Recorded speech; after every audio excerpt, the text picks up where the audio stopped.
What's up, people? Good morning. Good morning. I'm going to chat with you guys a little bit, promote, excuse me. Hang on a second. Let me get this shared out to a couple places.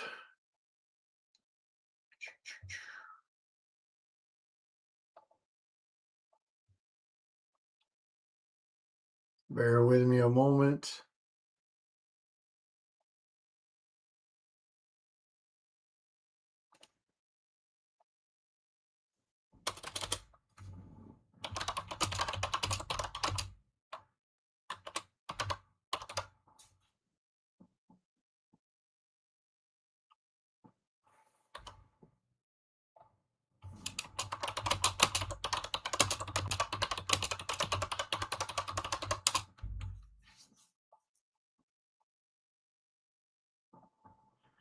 Hope everybody's having a good start to your Monday.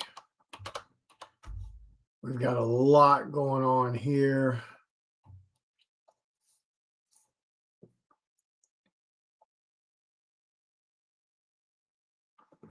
Morning. Morning.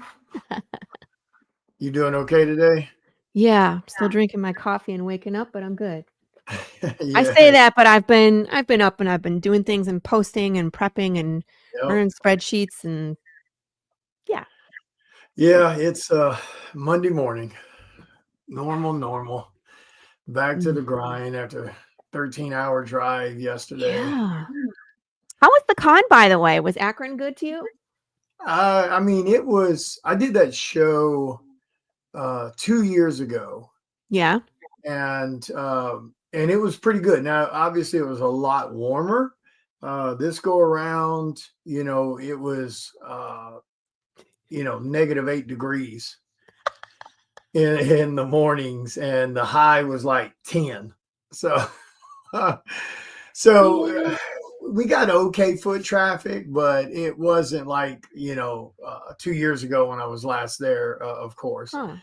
And that happens sometimes when you get some crazy weather going on. So Yeah. there's not much you can do about it. But But Ohio, people that live in Ohio, I don't think they're scared by the cold. It's kind of just normal for them. And unless it's like really bad driving conditions, they still go out and they do things. yeah, Because they have the appropriate clothing to go out in that weather. right. So I don't think it stops them. So who knows? Who knows? But yeah, if the roads are bad, they won't go out. But Yeah, luckily, I mean, a lot of the side roads were kind of slick, like I yeah. noticed, but a lot of the main roads were pretty good. So I definitely have to give them credit, especially any of the highway stuff. Like when I left yesterday morning, it was -8 also, and I was right next to the interstate with the hotel, and that was fine. Like the roads all the way out was just a little funky, but for the most part, it was pretty damn good. Yeah. I know I just shared that today on Facebook. Why is it not? Boy, this fucking platform. It's Monday. Yeah, it's definitely Monday. But I'm glad you got home all right. Um, I know traveling 13 hours is never fun. Yeah, that's definitely a rough drive, for sure. Usually I don't know, the 6, 7, 8 hour drives all in one goes, not that bad. When you start getting past, that 10-hour, 13-hour, 15-hour type stuff, it gets a bit rough. Yeah. That's one of the reasons I'll go live a lot of times when I'm driving, because that constant talking kind of helps keep you Yeah. awake and keep you distracted. So it definitely helps. I shared that out to a couple places. If you hadn't had a chance, share it out to your stuff. I shared Um, it. It's on my okay, 2 channels. your two channels. Well, it's all that it lets your guest add 2 channels. Oh, So no, I meant like I go on Facebook and then I share the video out to the other places oh, too. Yeah. Yeah, I don't just do that. Well, I can't share to Facebook right now live videos because of my comment I made on your video. a week ago. Oops. Yeah. You can post off that all the hateful shit you want, calling for people to attack people and harass people and violence, and nothing happens. Or you can post nudity and all this other stuff. But I make a joke about coffee and a little bump, and I get a 30-day suspension and not able to go live to do live videos. Facebook. Yeah. Come on now. Come on now. I guess I should have labeled it as some insert this political candidates doing coffee and bump. You And could it have probably just would said have been fine. for educational purposes only. That seems to help everything. Yeah. If I'd have just leaned one way, it probably would have been fine if I'd have done that. But so give us the numbers real quick, because your Path of the Pale Rider launched Saturday night. Yep. And Yep. I think the last thing I saw was you were already over $4,000, so you'd already funded. Where are you at right now? So we're at 72 backers and 5,683. How much? 5,683. Ah, nice. So we've Now, for those that may not know, that 5K range minimum is kind of where you want to be, to where you technically kind of break even on what you spent to make the book, give or take. Yeah, I was gonna say I don't think we've quite broken even yet. We're close. Just because so the reason why my goal is 4,550 is so I can track how the campaign is doing from previous campaigns. But this is the goal that we set for our first issue, which was black and white, and there was only one artist involved. Well, now obviously we're in color and we have a 2-artist team. And so that I just keep it there just so I know we're gonna hit it. It's no big deal. But good morning, Cameron. But I think we're close to breaking even. So I know the reason I mention that is because a lot of Kickstarters, they'll put that $20,000 mark, or they'll put that $10,000 mark funding goal, and it's not really costing that much to make that stuff. But a lot of us will do these lower numbers, like you've seen me do, $2,000 funding goal on Psycho Sal books, and then somewhere around 3 and 4 on others. The reason I mention it is because a lot of people kind of sometimes think that that's what it costs to make that book. Right.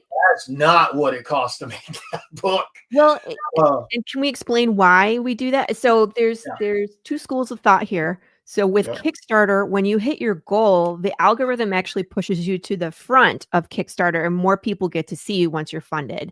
And so a lot of times artists will lower the goal so they hit it quicker and they get more eyes on the project.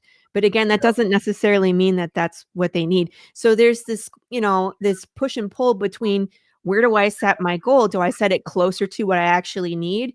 Because if I only make that 2,000, I'm in the red. Like, I still am on the hook to now provide all of these comic books, but I'll be paying out of pocket to my artist. So it's just this fine line of, where do you set your goal so that 1, you absolutely hit it, 2, the algorithm pushes you forward, 3, hopefully you can get a little bit more than that so you can break even and maybe pay back some of the credit card that you put stuff on. That's where I'm at. So that's, kind of the why the goals are the way they are. On the next campaign for the next issue, can we please have more mugs? Maybe, I guess we can look at that. I have to see that the thing with those mugs is I have to go to the place, I have to make the mug. Those cost me dollars. It costs me time, and then there's a turnaround time for that. So I could make more, but again, it's like I try not to. Those are special. So maybe. Well, the other thing is, we can't. Here's the other sad truth to that. Like, there's definitely a group of people that like the memorabilia type stuff, the mugs, the T-shirts, the hats. Here's the sad truth to that, guys. The reason you don't see that happening very often on indie creators, or and it's not because we don't necessarily want to give it to you. It's just that stuff's not cheap to make, and a lot of these things require a minimum order to order them. Like my T-shirt person, my T-shirt person, it's a 20 T-shirt order. When I order metal prints through my metal guy, it's a 20 minimum print. And when you only got 3 people or 5 people that want it, you can't justify the price. You cannot order these. I make these. So that's why there's usually just one. Because these take time and But you still have to or are you talking about you make the mug or you buying the mug separate? I go to a ceramics place. The Yeah. mug is just it's a blank canvas, Yeah. right? And Yeah, so I understand. I print out the pattern. Good morning, Ian. Yeah. I print out the pattern, I put it on, I do a tape resist, like I plan out the colors, I paint Yeah. it myself. They fire it for me, and then I have to wait like 2 weeks to even pick it Yep. up. And so that's what I'm saying. Like this isn't even something that I can order. This Yeah. has to be something where I have the time to go there. So that's why there's typically only one because you guys know how crazy busy I am. Yeah. So But that's also considered handcrafted. So yes. again, you're waiting on them. You're paying you're not, even though you might be buying multiples from that person that has the mugs, let's be honest, you're not getting them at a super discount if you even get Oh a no, discount. I'm not. I'm not. But that's So, why they're so expensive on the campaign. I yep, feel bad, exactly. but that's why is because they're unique and they're handcrafted by me. Yeah. But Cameron, I'll think about it. I might be able to do two because there's downtime. Matt, I need a mug. But All that's right, you guys. All right, all that's right. not you buying that's not you buying a bunch of generic mugs off Yeah, Amazon, printing out a right. label sticker, slapping a sticker on it. It's just not the same thing. It's And not. sadly, a lot of and I think I love the fact that you, myself, and a few others will go live sometimes and talk about the behind the Behind the curtains scenes. Yeah. product and stuff. Because a lot of fans, they don't understand what goes into creating comic books. They don't understand what goes into creating handcrafted stuff like your mugs and things like that. Even with t-shirts, I mean, my t-shirts, they cost me $15 a pop, Yeah. upwards of 20 to 25 depending on the size, just Yeah. to get the Yeah. t-shirts, and that's buying in bulk. Yes, um that's you know that's why I decided to start making my own T-shirts. yeah, And then the other problem is that, I'd order them. I'd talk with the girl, and then, like, sometimes, like, I'm trying to transfer her high-res files, they're too yeah, big, or they don't come and they're blurry, so then my yeah, T-shirt images are blurry. So I've had that issue, and it's not her fault, it's just how the images get to her, and then yeah, it's like, "This isn't the size I wanted, for the image, I need it bigger." And then there was, and then they have to put them together and they have a life. So you're waiting on that time. And then when you do get them, if there's an issue, like, oh, I forgot to me, not the t-shirt person, they're usually fine. But what right, if I forgot to order 2 more green shirts? Or I ordered a large and it's supposed to be a small. Or yeah, you know what I mean? Like I mess up in my ordering somehow. yep, And then you have to start over. So it's like it's just so much easier for me to order from the bulk t-shirt place and to order from the HTV place and then double check my order, put it together. yeah, So if I find that that t-shirt is wrong, I don't put it together. I order another t-shirt, right? And yeah. then I put the HTV on.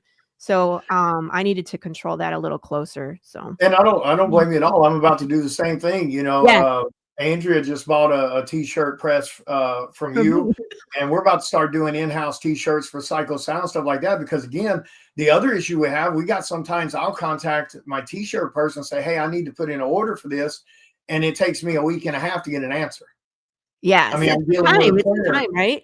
I'm Yeah. dealing with a printer right now that if somebody wanted me to try out as a new printer, I sent them an email last Wednesday with a question. Here it is Monday, and I still haven't had an answer to my question. It's not the guy I sent you, right? Whatever the guy is in New York. Okay, it's not my guy. Like, oh, So, um, and that's not how you run business. So, doing as much of it in house, yes, it puts a hell of a lot more work on our shoulders, to the limited time we already have. But I don't know what it is with everybody else. Lately it's like nobody wants to work. Everybody's got to, they can't answer emails, they can't answer PMs, they can't do shit. So yeah, we try to do as much in house as we can. So on Path of the Pale Rider, and like I said, I'm glad you talked about that because people do need to understand it's not costing us $2,000 to make these books. no. We put a $2,000 or $4,000 minimum on a Kickstarter Right. for the goal. That's not what it costs to create that product. It's just that's playing with the algorithm and trying to get noticed on Kickstarter by being funded. Yeah. Short runs for everything is the way to I mean, go. We converted away from large t-shirt printing orders about 18 months ago, and we've never looked back. yeah. Yeah, See? I mean, you can't really stockpile stuff like that. We're not, Yeah. we're not in stores or on shelves and hangers. So Yes, I mean, like, and I was thinking for you too. You have that one design for your Psycho Sal shirt that's really nice that you sent out yeah, to all as like a stretch goal. It wouldn't hurt to have a few different sizes of that, but just the same yeah, pattern and different. It's black shirt and in like a few different sizes at a yeah, con because those will probably sell. I tried to take t-shirts to, and I did a few different styles, but I only printed them in one size because I was like, I don't know what to stock. I don't sell t-shirts at Comic Cons. It doesn't work for me. Good morning, no, John. How are y'all? Um, so it's like you have to pick and choose what you want to yeah, do, and it's like that's why I was like I started giving them away, raffling off the t-shirts and like a 200th episode of The Brew, I gave away a sweatshirt because right, again, it's like if that person isn't that size and you're taking them to the con, most of the time they're not getting it. So it's yeah, like I don't want to keep t-shirts in stock. I will make them to order. yep. But most of them go out on the Kickstarter and that's about it. So learning your audience, learning what to take to a con, it's all Yeah. important. I Well, I agree. mean, that's another thing too. Like I get that all the time as an artist. Why don't you carry this print or this print or this print of these different characters? And I'm like, well, because we have this limited space that Yeah. we do stuff. Because most of the time we only get a 6-foot table at shows. Mm-hmm. And so you have to be very, very picky about what you're displaying. So you have to kind of go with the stuff that sells. Because I've had people asking that, oh, you should make Cycle Style t-shirts and have them at shows.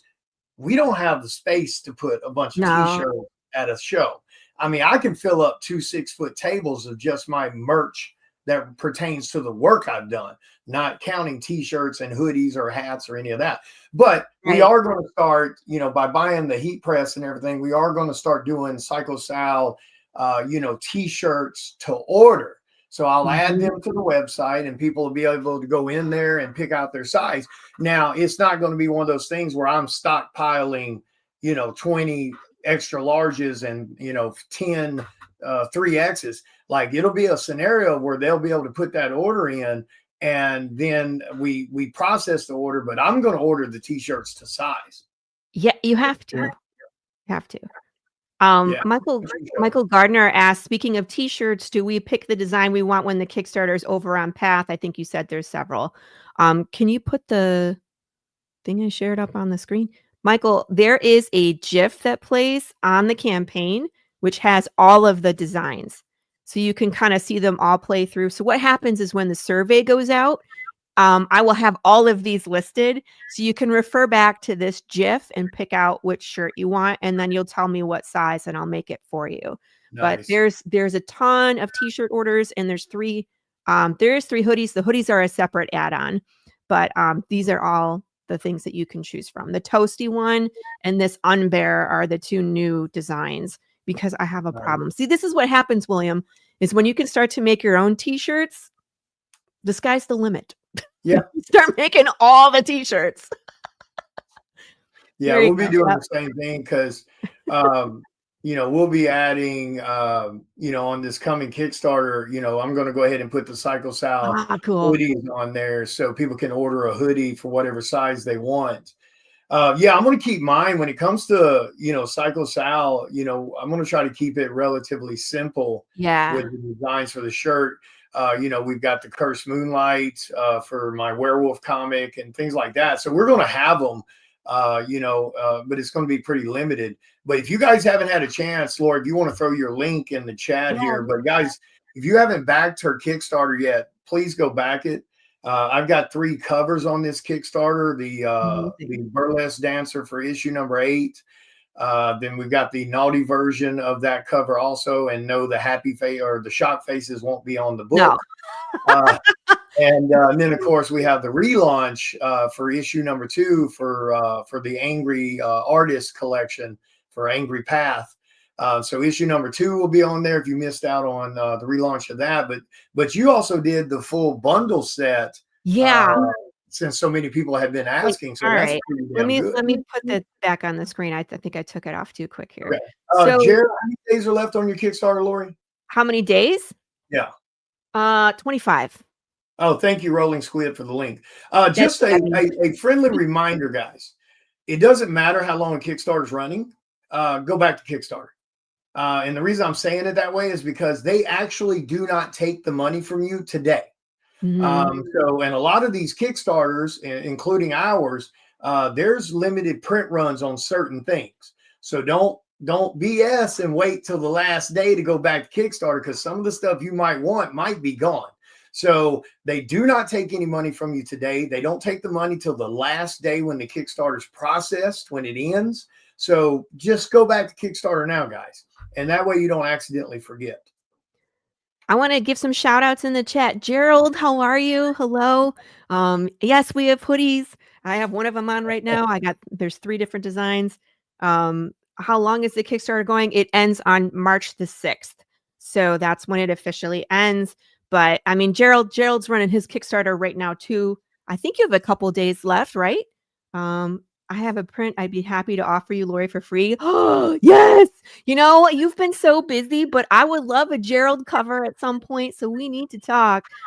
Yeah, we do. Limited And for edition. all you artists that I'm are out in for this chat, make damn sure you go share out the Kickstarter. Yeah, of course.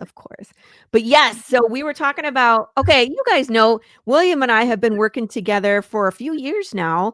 And we met and I was writing Psycho Sal. If you haven't read Psycho Sal, oh my God, you need to read that one. Issue 9 wraps it up and you're going to be floored. You're not going to recover. You're going to probably be mad, but that's okay. We drink your tears for fun. That's right. So we started together with Cycle Sale number 4 for me and Path of the Pale Rider number 3. And then, so we've been continuing and I've had every single campaign, William, astounds me. I get new art and I'm blown away. So here we are on issue number 8.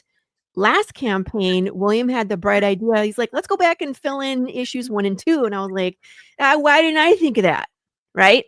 So now you can back the Angry Path, which is issues 1 through 8, but it has 9 covers because of the Naughty and Nice. Both are in the bundle.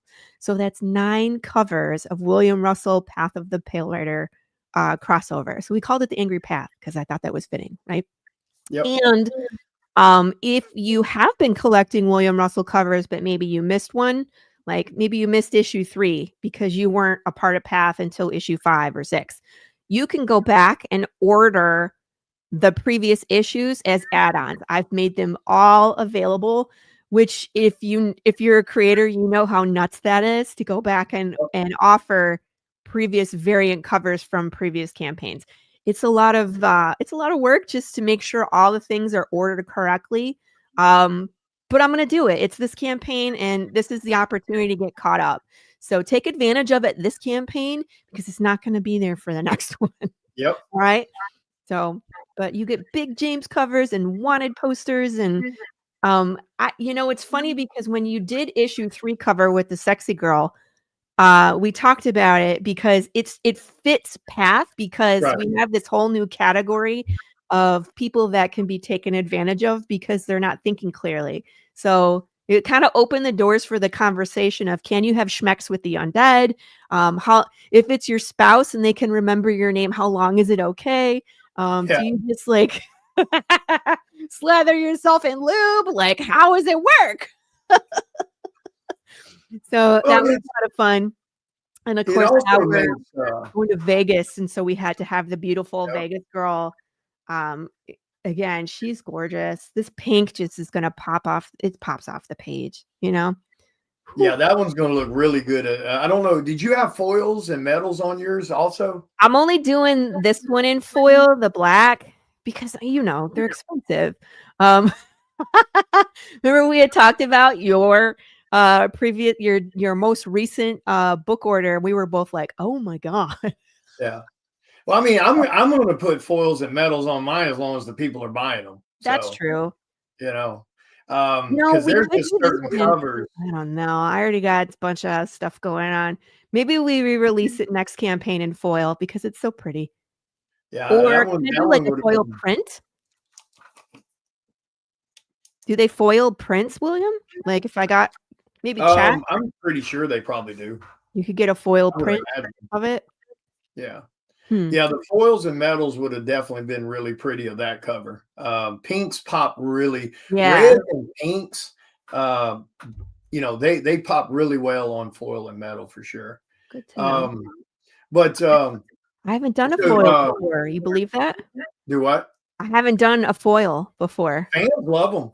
I mean, I've got, when I do my Kickstarters, every single book is available in foil, every single book is available in metal, and I mean they sell well. People love them. But that's one of the great things, and I've told other creators this too. One of the great things about Kickstarter, you can put whatever type of cover treatments you want on that Kickstarter, and if it doesn't sell, you just don't print it. You have Right. nothing to lose by offering it to fans. And they are some of the more rare, aspects to a Kickstarter, because most of the time when you do metals, you might end up with 10, or so metals that get sold, because you're selling them at $80 to $100 a pop. And so when they're super low print runs like that, people eat it up. They love it, and I don't blame them. I mean, that's where the most value comes from, is when the stuff's actually rare. So and a lot of people, especially in mainstream today, want to push 500 print run and 1,000 print run and 3,000 print run books as rare, and that's just not rare. You also have spot foil. There's all types of stuff you can do. Glow in the darks. I mean, it's ridiculous. Okay. All right. So you know how my campaigns are every 4 issues is a trade paperback. So I've been doing this theme. So like the first 4 issues we did metal covers. This second group of 4 we've done wooden covers. And just as a reminder to people, this is the last one for this wooden cover. So it's 5, 6, 7, 8 to get the wooden covers. This is your last chance to get a wooden cover. And so I was like, what am I going to do for 9, 10, 11, 12? So I was thinking foils, but gosh, it sounds like there's so many options. Spot foil. Oh, there are. Now, the ones that I've personally seen that has been the most beautiful was on the last Kickstarter for Cycle Sound number 8. Yeah. And number 9, I did.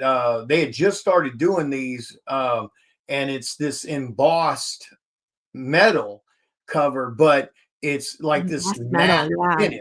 And oh my God, it was gorgeous. But it was embossed, so everything on it was raised, so you could feel all the textures for everything. But it was metal, and it had this matte finish to it that was just absolutely gorgeous. And what really set it apart from regular metals, there was no reflection in it, and there was no fingerprints or anything like that. So when you look at it, you look at that metal, it didn't reflect everything around it like normal metals do. So it was really, really cool. And then as you're touching it, it didn't leave fingerprints or anything. But yeah, that was gorgeous. I wish I'd have done more of those. I only did one of each cover, and I sold them for $300 a pop, and every single one of them sold out. That's awesome. So, but like I said, rare. That's rare. That's real rare. So. Well, I'll be picking your brain when I get to number 9 to start looking at some of these, different kinds of covers that I can get into for fun. I wanted to tell people that there's only one of these Lola cards left, these poker cards. So I know everybody was in here at launch, and these exclusive things all flew like in the first 5 minutes. So, like those blankets, the mug, the bracelets. But did you see these by Arlise? You should have these on your campaign next time. Should have her make some bracelets, because these flew 5 minutes. These were gone. Yeah. Yeah, that's not a bad idea. Like, I love something we have involved, to do. Right. Well, we need to think outside the box, because let's be honest. Most Kickstarters out there have the same shit on their Kickstarter as every other Kickstarter. Right. Then they also, whether it's cover treatments, Oh my gosh. which are usually limited, or little add-ons that are usually limited. And then on top of it, most of their stretch goals are the same stuff everybody else does. Now, don't get me wrong, some of that stuff we do too, but we do kind of throw some unique stuff into our add-ons and our stretch goals compared to some. I think I broke the mold. Yeah. You and me both. You, sir, every time he does a stretch goal, I'm like, William, you can't do that. And he's like, watch me. And I'm like, William. Yeah, like when I gave away $8,000 worth of t-shirts. Yeah, he's like, I'm gonna do it. And I was like, all right, I'll just to be over here if you need me. Yeah, and to put that into perspective for people that may be thinking, oh, well, that doesn't sound like that big a deal. I did $8,000 worth of t-shirts to every single physical backer, whether they backed it by $15 or $500 or $1,000. It didn't matter. Every single one of them got a $30 t-shirt for free. So I had a lot of people. I've ruffled some feathers on that one, but I don't care. It's fun. It's good. You don't got to do it all the time, but occasionally doing something kind of big. Now, let's be honest. Are most people going to realize how big of a deal that was and how that separates you? Not really. I mean, most people, even the fans that got all those t-shirts, because I mean, it was 140 t-shirts I gave away. Oh my God. 140. Now, on top of the 140, I gave away 140 signed exclusives of Feral number 10 I did for Image Comics. Yeah. That's another $30 per person. But like I said, you can't do that all the time. But I recommend that you don't do that. Yeah. Oh yeah, everybody told me I was insane. And like I said, to be honest, most fans that backed it, they probably didn't even realize the importance of what they just got. So, it's funny because some people don't even pay attention to the stretch goals. I've seen people unbox my stuff and be like, why am I getting, one campaign, I sent everybody a free sample of hot sauce in like a silver ketchup. It looked like a ketchup packet, right? Yeah. And everybody was like, why am I getting a condom? And I was like, no. I was like, nobody pays attention. I was like, it's hot sauce. Yeah. I love it when people are so surprised. They're like, look at all the stuff. Look at all the stuff in this box. And I'm like, yeah, man. But that's also one of the importance of doing these videos and talking and filling fans in on the behind the scenes stuff or what stuff. Like a lot of people don't like to share what stuff costs. They don't want to talk about that. And I think that's a wrong way to do it. Like I've had people tell me before I shouldn't be telling fans what it costs me to go to shows and things like that. I'm like, why not? That helps them understand that we're just not walking through the door and that's all free. Same thing with these Kickstarters. Oh, why are you telling people what it costs to print this or print that? Well, because they need to understand what goes into the process, because it also helps explain why our books are $15 books or $20 books versus Marvel and DC. They're selling $7.99 books. They're printing 100,000 copies in China or Canada. We're printing in the US and we're printing nowhere near those quantities. So we don't get big discounts. So I like the fact that you talk about that stuff on your lives too. But I also think it's important for other creators because a lot of times it's not just fans in the chat, it's other creators too. Yeah. And sometimes, hey, Andrea, there's people that are just getting started. I've talked to, I don't know, 4, 5, 6 different creators that are like, I want to run my first Kickstarter.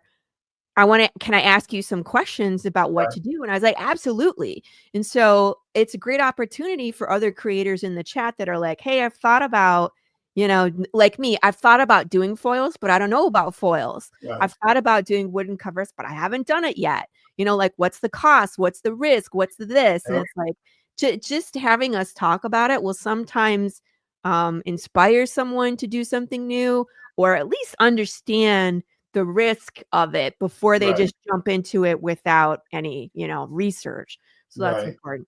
Dude, we unlocked this one this morning, by the way, everybody. We unlocked these scratch and sniff stickers. We have bacon scented undead piggy. Those that don't know, it actually smells like a pig. It's going to smell like a pig, like some cooked pig. I mean, he looks pretty cooked. This cute little sticker was drawn and colored by Matt Chambers, who is our colorist on the series. He can draw too. Did you know? So we have like a really nice sticker collection going. In fact, I think I need to find some sticker books and put some together. So the next one that we're working towards is this slice and dice event, which of course is everybody's favorite, where I smash pumpkins and watermelons dressed up as Pikachu or Big James. And you get to vote on the weapon of destruction, and you get to name the watermelon. Ooh, I should do something like that, like carve up a body or something like recycle style. I think I've inspired a lot of people to choose violence recently. Where people want to like run stuff over with their car as a stretch goal. I keep trying to share that love, but every time I catch one of these mouthpieces at a con that likes to run their mouth, they don't want to play no more. I miss out. So, at least you're getting to smash pumpkins. Show up at their booth and be like, "Hi." Yeah, take a pumpkin to their booth and just smash it. Hi. Yeah, it ends right there. But so, all right. So, with how many covers did you end up doing on this issue of Psycho Style? I mean, of Path of Pale Rider. On Path, I think there's 5. Let me look. Okay. I know 5. There's 6? 3 by me. Hold, please. You gotta have more than that, don't you? Hold, please. I'm like, maybe I misspoke. See, that's what happens when you start doing this stuff. You forget what all you do. I didn't include the number 2. So that one is an add-on. That one's an add-on because it's not technically issue 8. But people can add that on. So technically there is 7 new covers, but 6 for number 8. So there's 2 from you. There's our main cover by Gilbert and Matt, of course, and then the Ken Salinas, and then I have the 2 from Jared Lockhart, black and white in the gold spot foil. Oh, okay. So there's still plenty on there. But that's a lot to choose from. Yeah, there's the Angry Path. So if you wanted to go William Russell Path, of course, there's all 9 of those. And then of course we have the going too far, the wooden covers. Yeah, that's a great price for that Angry Path to have all. So it's all 8 issues, but you also get the variant for issue number 8 also for the naughty cover. So you're getting 9 covers. Yeah, that's a damn good deal. And I'll let you guys know, you better get that deal there, because at my table at shows, they're $20 a piece. So that's a huge discount compared to what they are at my table. But that's the point. You're buying the bundle. I mean, that's the whole point to it. And I'll go ahead and let you guys know this on the Angry Path. And I didn't tell Laurie this, so it's not on the Kickstarter. Every single person who buys the Angry Path bundle, if you will ship those to me when you get them, I will sign them for free and send them back to you. And the other cool thing about that too is William and I are at a lot of Comic-Cons together. And anytime that we're together, a lot of times we'll request that our tables are put together too. Yep. We have so much crossover. It just makes sense that we're next to each other. We'll be at 2 shows together next month. Right. So we'll be at Texoma Comic-Con in Durant, Oklahoma together. And then at the end of the month, we'll both be in San Antonio at Mockingbird Lane Comic-Con. So, and we sign books for free at the cons. So if you have Angry Path, well, I don't know if we're going to be shipping until probably the summertime, but bring it to a con that we're both at. We will happily sign your books. Yeah, because I actually did a restock order not too long ago, so I've got a good bit of the issues 1 through 7. You have 1 through 7 right now, but you don't have number 2 because we haven't printed that yet. Yeah, but you have 1 and then 3 through 7. So that's definitely a good deal. So whoever buys that, when you get them in, package them up, send them to me. I'll sign all of them for free. That's a $90 discount on signatures. The other one, now we're also, this Saturday, we launch Psycho Sal Psycho Sal Omnibus Collector's Edition. So that launches Saturday for the Valentine's Day Massacre. So, and so that one's going to be a lot of fun. With that one, I've got to talk. Somebody told me Sam printed a hardback on his last collector's edition. So I'm going to send because that's something I hadn't found yet. Out of 5 different printers that I've been talking to, none of them do hardbacks. Really? Yeah. Yep. They can do the softback version, but they can't do the hardback. So someone sent me a PM yesterday when I mentioned it on the live video driving back from Akron, Ohio, that they believe Sam Vera just did a hardback. So I'm going to message him and find out, because we want to have two different versions on this Kickstarter. One's the softback edition. And for those that don't know, Psycho Sal is a 9-issue series. So per fan's request, we're going to put it all in a collector's edition omnibus. So all 9 books are in one big omnibus. And it'll have some behind the scenes photographs in it too, from character design layouts to cover layouts. It'll just give you a little peek behind the curtain. But I want to have a softback version, and I want to do the softback in both the regular cover. Let me remove this for a second. The regular cover, and that's artwork by me, brand new cover for this collector's edition. Beautiful, badass colors by Dave Kemp. But we want the softback and the hardback version of this. But then we're also doing, per fan request, there will be the blood cover. So we'll have a softback and a hardback version of the blood cover too. So I'm super excited about that. And for those that don't know what that is, Psycho Sal is about a serial killer in New Orleans in the 1980s. And it is one hell of a damn roller coaster ride. Chris Hayes wrote books 1, 2, and 3 for me. He, I sent him all my notes, and he converted all that into a script, adding his own flavor. Then we brought Laurie Calcaterra on here to do issues 4, 5, 6, and 4 through 8. Yeah. And her adding her twist to it and collaborating on that, did beautiful writing for it. But we did something that hadn't been done in comics, or at least nothing we've seen before, and that was the whole perspective changes. Yeah. So, issues 1 through 3, you're experiencing everything through the lead FBI agents that's working the murders. And then 4, 5, and 6, we changed that perspective to you're experiencing everything through the eyes of one of the victims. And then 7 through 9, you're seeing everything through him. And you guys, if you haven't read the book, it's badass. I mean, I know everybody toots their own horn about their products, but I mean, I put money back guarantees on Psycho Sal, and I haven't had to refund $1 yet. We've got people reading that book that are not horror fans, that are not even comic fans. We've got people reading that book. Psycho Sal #1 around May will be passing 10,000 printed and sold of just cover A. Wow. So yeah, if y'all aren't on that train, you damn sure need to get on it. What's up, Dustin? What's up, Chris? What's up, everybody? Okay, I'll reach out to Ryan Kincaid too then and see who he did his hardback with. So I just looked on Mixam. They do hardcovers too. Who? Mixam, Mixam. That's another printer that's here in the US. Oh, okay.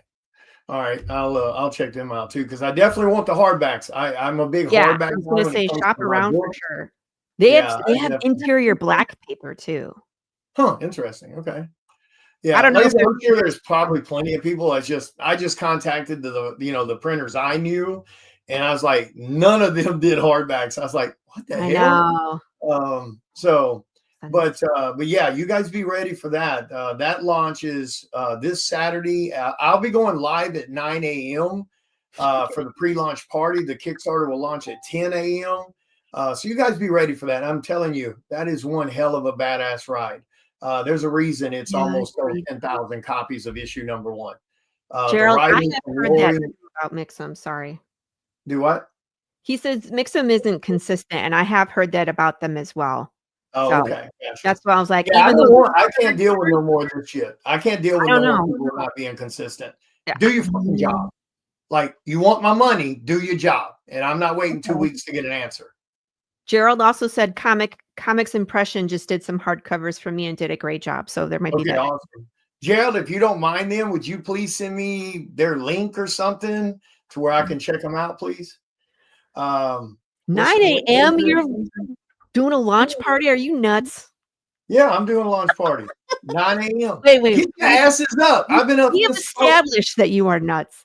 Actually, I've I been up think since I'm 5 actually on. a.m. Where the hell is everybody else? I'm up at 5 a.m. on Saturday You're sometimes. crazy. You're I crazy. got work to do. Well, here's the thing. I was thinking about doing it later in the day, but it's Valentine's Day. So I didn't want Yeah. to interfere with any of the men pretending to like their spouses for that day. And no, I figured that'd be better because I figured people might be taking their people to, Valentine's Day's lunches or dinners that evening. So because I'll be taking Andrea out for that evening for dinner. So I didn't want to interfere with anybody's romantical moments, even though Andrea's like, what nobody's going about to give you me? love. Yeah, nobody's going to give you love like Psycho Sal though, because he's always killing them deeply. So, but You don't I want didn't. this love, people. Yeah, I'll be struggling. I'm struggle busting. Yeah. Yeah, Andrea's gonna be like, I'm here. I'm awake. If I get my I ass think up, I I'll come started sit to on do your the live launch stream with party you. at 6 a.m. I'll come So sit on the live stream with you if I'm awake. I'll put it that way too. Send me the link.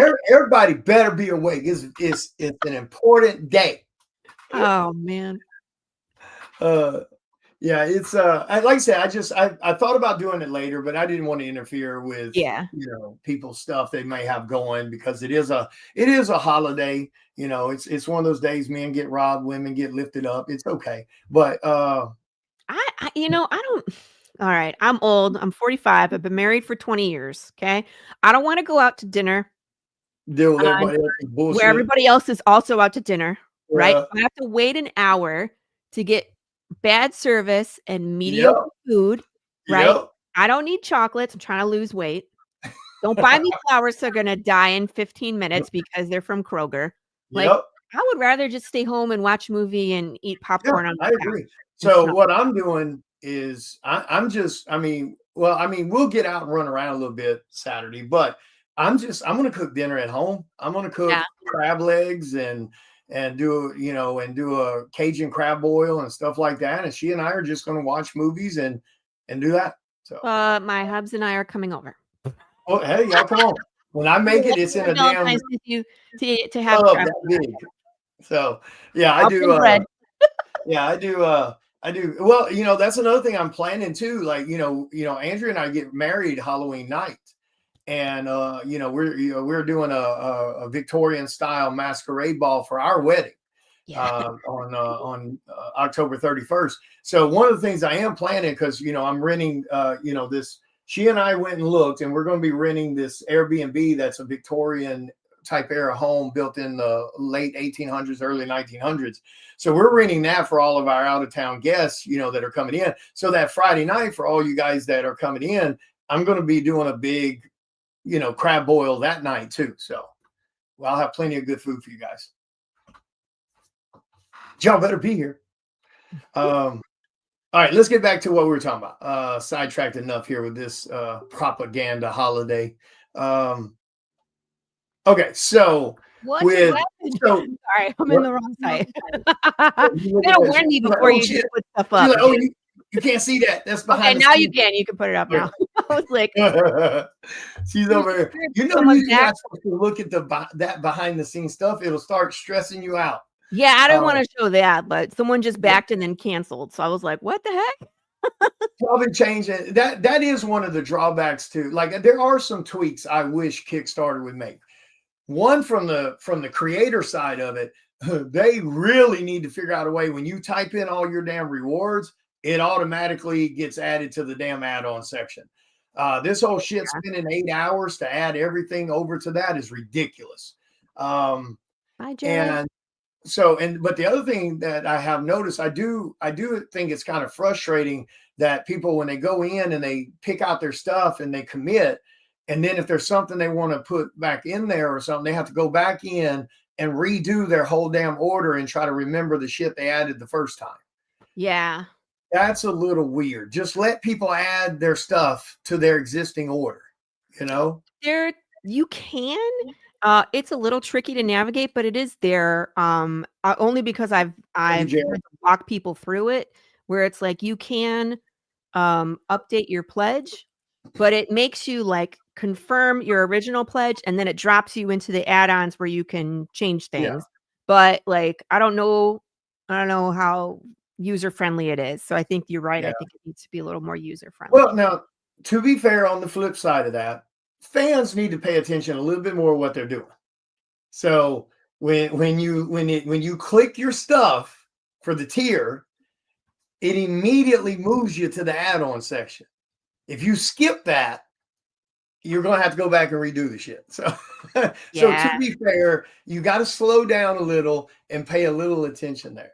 Well, and Um, especially because like on my campaign, there are like I don't even know 60 add-ons, yeah, 70. There's a lot. yeah. I looked at mine on the last Kickstarter. It was like 80 or something add-ons, and you have to manually type every single one of those. Yeah, so yeah, there's a little bit of annoyance there. I don't know why they don't have an actual, button, add all your tiers to your add-on section, or the minute you type it into the tiers, it's automatically, typed into the add-on section, I guess, maybe. I don't know. It is a little strange, that's for sure. Well, I don't know if they can do that. Let's say, like for example, I have the pop tier. Yeah, And now these are super limited. I can only make 5 at a time. That's because the studio only lets me do so many, right? Because gotcha. I can't they're custom made and they get a lot of custom orders, so I can't like, "Hey, I would like 100 pops." And they'd be like, "All right."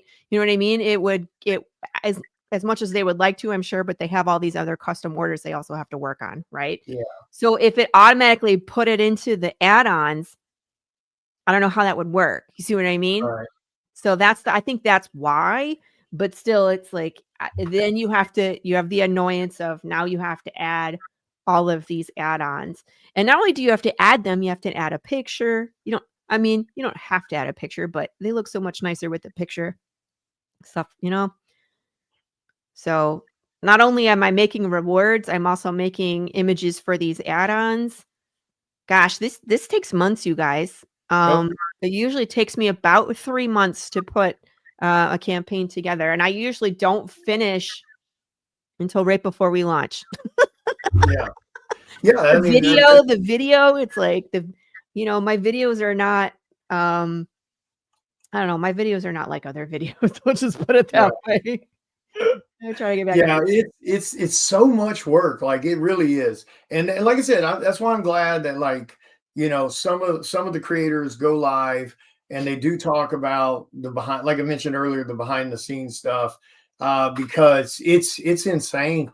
Especially if you're doing all this yourself. Now, me, I outsource some of it. When it comes Mhm. to the flyers and the promotional, stuff like this right here. I get someone to handle that for me, and then the flyers they do on the Kickstarter, the pretty images you see. Chris Soloff does that for me, and he does a great job. But that's only part of it. You still have to go in and you have to type every single item and with a description and the price and all this stuff. And then you have to turn around and retype. And some people ask that question. They go, "Oh, well, how come these other people don't have all this stuff on the add-on section?" Because here's what most people do. They put all their stuff on the tiers, and you get the pretty picture and all that. That's great. Then the fans, they pick the tier they want, they purchase it, or lock it in. But if they want something else, they have to log out, create another email, create another Kickstarter account, log back in to pick a different tier. And you have to do that for every extra tier you want. Yeah. That annoys the hell out of me. So I load everything in the add-on section that's in the tiers also. So that way you do the same thing. So you pick the tier and you go the add-on, then you can pick anything, any Yes. damn thing else and add multiples. I think up to 10. I think you can add up to Yeah. 10 You can add add-ons. 10 add-ons. Yeah. And So I mean, like but I think you and I are under the same mind that I would rather have it be in the add-ons from launch, so that yeah, way people can customize their own tier, as opposed to, making people log back in and out, Yeah. or, sometimes if I don't, people might ask you for it and you can add it there, but it's Yeah. like some people won't speak up and some people don't want the hassle of having 2 accounts. And so Yep. you might lose that opportunity. So it's Yep. like, you might as well just create the add-on, put Yeah. it in And there don't from get me the wrong. beginning. And it's a shitload of work because now if you compare apples to apples, it is faster for a fan to log in with a different email under a different Kickstarter account and buy that extra tier than it takes for me to type it. So just on one to one, that one thing takes it takes me longer to type it in and save it than it does somebody to create another email, Course. another account, log in and buy that additional. And that's just one for one. Now add 80 more. Yeah, I I mean, that's sat here just to prove a point one day. I sat here live doing add-ons 6 hours just to do take shit I'd already spent that time typing under stretch goals to re-add it under add-ons. I Yeah, was live 6 hours and they watched me. I was doing it the whole time. So versus their minute to make an extra account. So that's why the majority of people out there in the Kickstarter world don't do that. They'll do the yeah, tiers, they'll add just a couple of things in the add-ons, a handful of things, and then that's it. But that's why, because the amount of money you lose in our industry yeah, doing something for 6 hours, I mean, I could have been doing head sketches and made $500-600. So, that's why, and a lot of people get mad at other creators, but I'm saying this so I explain it so they don't get mad at other creators. right. There's a reason they don't want to add 80 things in the add-on section. Well, and I think it I say this to newer creators. When you're first starting out on your Kickstarter, try not to bog yourself down with too much merch. Really Yeah, focus on that book because that's why people are there, and the merch can really eat up your campaign dollars, right? Because if your focus is to make the book and print the book and it's your very first campaign, don't be buying a ton of t-shirts and stuff because as William can attest, it can be pretty expensive, right? yeah, So that money that you're getting isn't going towards your book, it's going towards making merch. But once you're a little further along, William and I have been doing this for a while. People have been backing my book since issue 1 are still here on the yep, campaign, but they still want to support and they want the campaign to be successful. So at yeah, this point, I know, and that cool, Cameron, it's like it's a nice even number. But at this point, it's like I have to have other things because maybe that person wants that book that is $15, but they want to support with more dollars. So it's like I yeah, want to add on that bear onesie or I want to add on that mug, that unique mug. So it's giving them an opportunity to still help us get funded and produce this comic book and yeah, print it and get it to you guys. So so your camp it's funny, William, it's like I feel that every time I do a campaign, it's different than the last one because of the growth. So it's like yep, I have too much stuff and I gotta simplify it at this point, but I'm yep, still adding on merch, but it's like it's constantly a shift. So none of yep. them are the same. They just never are, you know? No, they are. They have their own unique challenges. Every Kickstarter, no matter if it's the same book or not, it's so different. Like you mentioned, Mhm. you got to figure out ways to make it fresh. You got to Mhm. figure out ways to add a few new things so the existing fans can get something different. Like if you like, sometimes a lot of times stretch goals will be similar, but there's Yeah. different things that kind of bounce in and out, and that helps a lot also.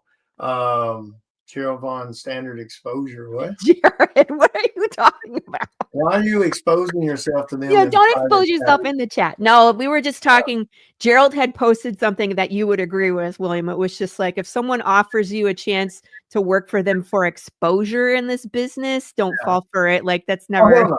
it's Don't never a fall for valid exposure and don't fall for that bullshit cover contest crap.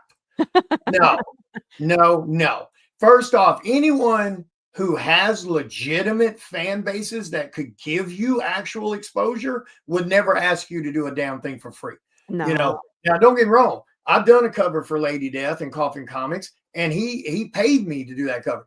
But now if Brian Polito came to me and said, "Hey, I'll put you on another cover, but hey, it's just going to be exposure," I'd be like, "Hell yes."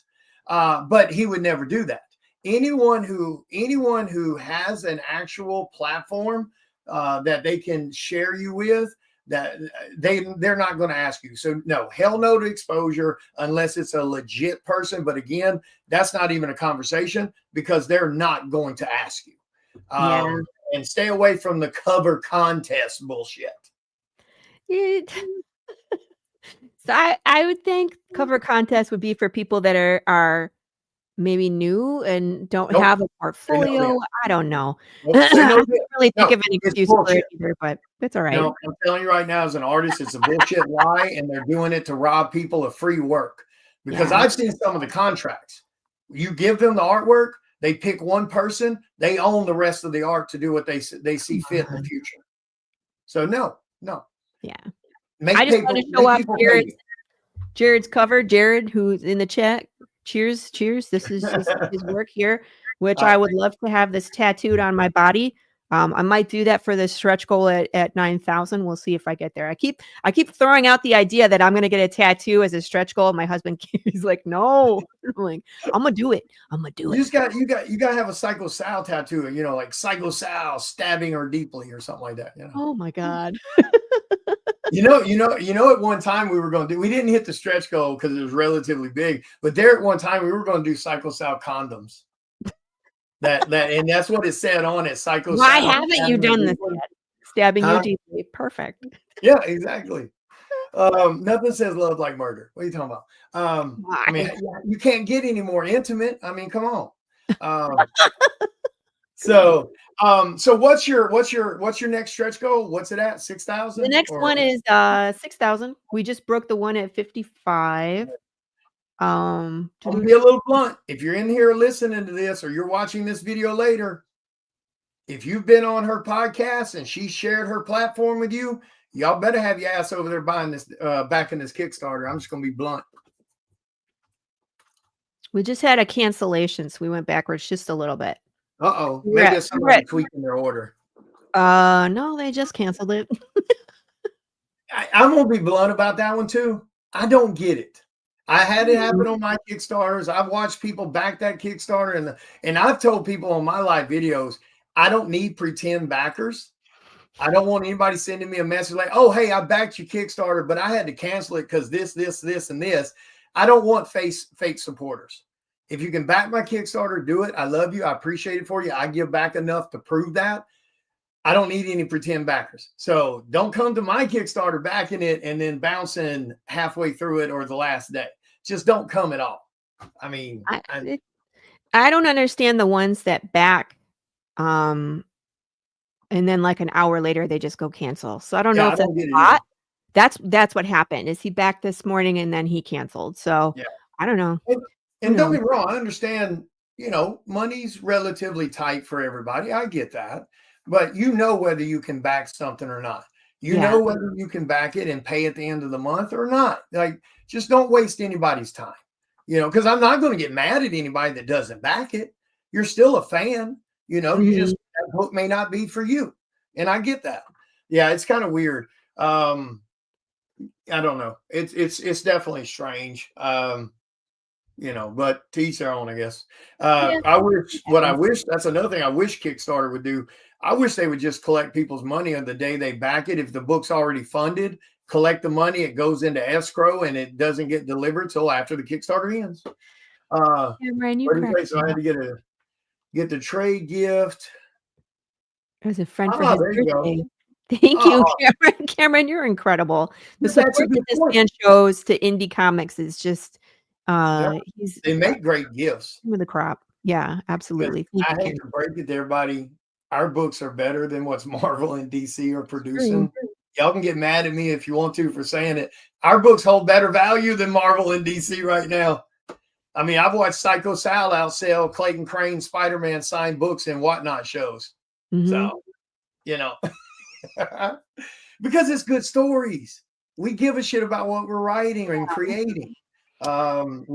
We need to get more mainstream people to open their eyes to that. There's a lot of great indie books out there. I've had this discussion on a different podcast, and they were debating whether who had the best plot.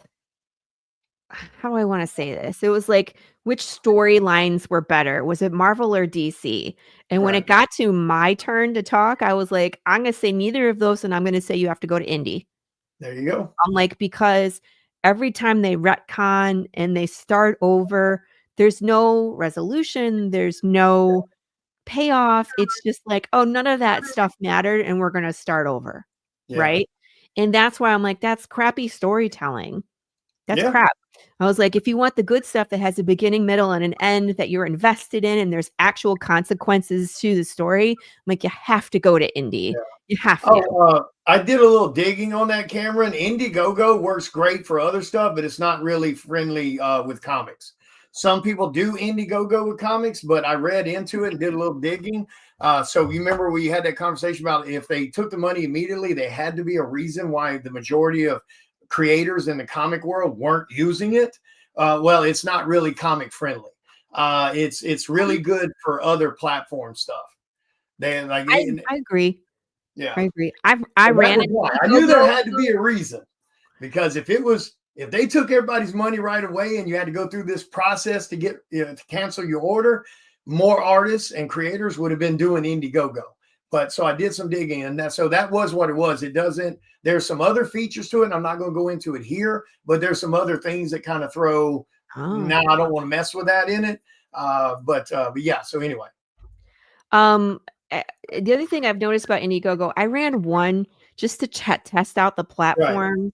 And I found that the difference between Kickstarter and Indiegogo is the searchability. And so like Kickstarter will promote Path, and it might be in different sections. Like if you're looking for people in Dallas area, if you're looking for horror, or you're looking for, comic books that just launched or just ending, or there's a bunch of different places where they will promote your campaign. And so every campaign, people find me through Kickstarter. I don't know who they are. They have no clue who I am, but they're still finding me from this platform. Yeah. Indiegogo I ran, and unless I was sending people the link to the campaign, no one organically found me. Indiegogo, you could not find things. It is not user friendly for like people just to randomly find your campaign and be like, oh, this is super cool. Right. Because we are super cool. And I know if Indiegogo was at least putting me somewhere, someone would find me and be like, oh, kick ass. Let's do this. Not a single one. Not a single one. So yeah, that was some of the other stuff I heard too. So yeah. Hey, I'm gonna make an offer right here to everybody listening. Oh, she is at 5582 on the gold. If we can get that to 6,000 during this video, I'll have her screenshot every single physical backer that has backed that Kickstarter past 6,000, and we'll take your names, put it into a raffle, and the winner will get a free head sketch in color by me. That's a $200 commission. Holy so crap. Here's your chance, guys. Take advantage of it. Jump on there. Let's get that over 6,000 right now. And you not only do you unlock the new stretch goal for her, I'll also take all the names for everybody from this point down that got it to 6,000, and we'll put your names in a raffle. You'll win a free head sketch by me, and $200 value right there. So let's go, guys. So give everybody, for people that might be new here, that might see this video. I know you've said this 1,000 times, but yeah, give them what it is about Path of the Pale Rider that kind of sets it different than a lot of other zombie style books that have been done. Well, how about this? Can I play the video? Because it's in the video. Let me do that. I'll make it. Hi there, I'm Laurie, writer creator of Path of the Pale Rider. Welcome to campaign for issue number 8. I have so little to show you and so much time. Strike that, reverse it. How you doing? Did you survive issue 7 okay? Issue 8 is a whole new ballgame. We're gonna take a left turn and you're gonna see things that you've never seen before in the apocalypse. Jude St. Clair, our beloved cowboy, has a new energy to his step, and he is marching on to the Golden City. That's right. What do parties, a scandalous buffet, and sign language have in common? And that's Jude Sinclair and Issue 8. Wait a minute. Are you new here? Let's back up. What is Path of the Pale Rider anyway? Oh yeah, Path of the Pale Rider is a Western apocalypse comic book series where death is broken. We're following a cowboy through the wasteland as he sifts through conspiracy theories trying to figure out what the heck happened. We don't have flesh-craving zombies. We have people whose soul didn't leave when their body died and their mind slowly rots. There's no magic bullet to the brain. There's no escape. You feel pain, you decompose, you lose your humanity. And by the way, this affects people, animals, insects, fish. So do you have like 5,000 questions about how this world works? So does everybody else. You got it? Okay. So what's new on this campaign? Oh, I have so much for you. As always, we have exclusive, unique items. We have ketchup tiers, hot sauce, amazing stretch goals, and tons of stuff in the add-ons. Take your time and go look through the campaign, unless it's launch day, and then you better get in there fast, because I know those blankets are gonna go. Also, are you a fan of William Russell and Laurie Calcaterra? Because we have a bundle for you. That's right, we have the Angry Path, issues 1 through 8. It's actually a bundle of 9 covers. Plus, I'm making it available where you can go back and order previous variants by William Russell. So let's say you missed out issue number 3, you can add it on in this campaign. But it's only this campaign, so make sure you take advantage of that. Make sure you show some love to our team, Gilbert Perez on pencils and inks, Matt Chambers on colors, and Rachel Bullock, who is our beloved editor. I love this team. We wouldn't be here without them. Thank you for supporting this campaign and for supporting Indie Comic. And remember, Oh my God.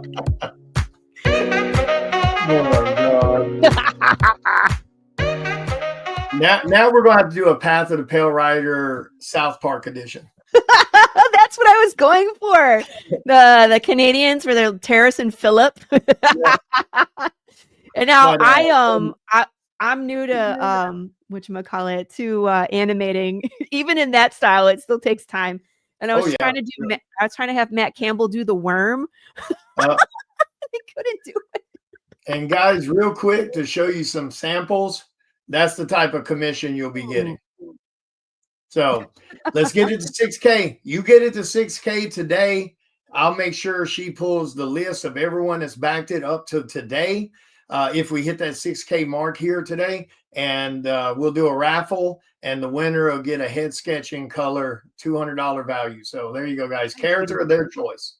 So, but you know, with your characters though, I'm trying to get this damn thing off. I keep forgetting what button it is.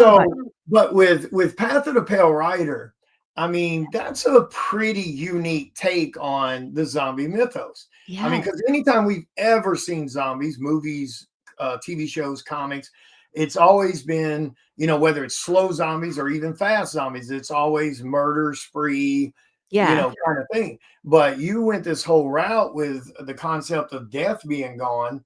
And instead of you dying, you just start, I guess, rotting away. What made you want to do something like that compared to just going onto the bandwagon of what's always been done? I mean, other than the obvious, trying to do something a little more different. Yes. I have this theory that when a genre gets around to romance with the bad guy, the genre is done.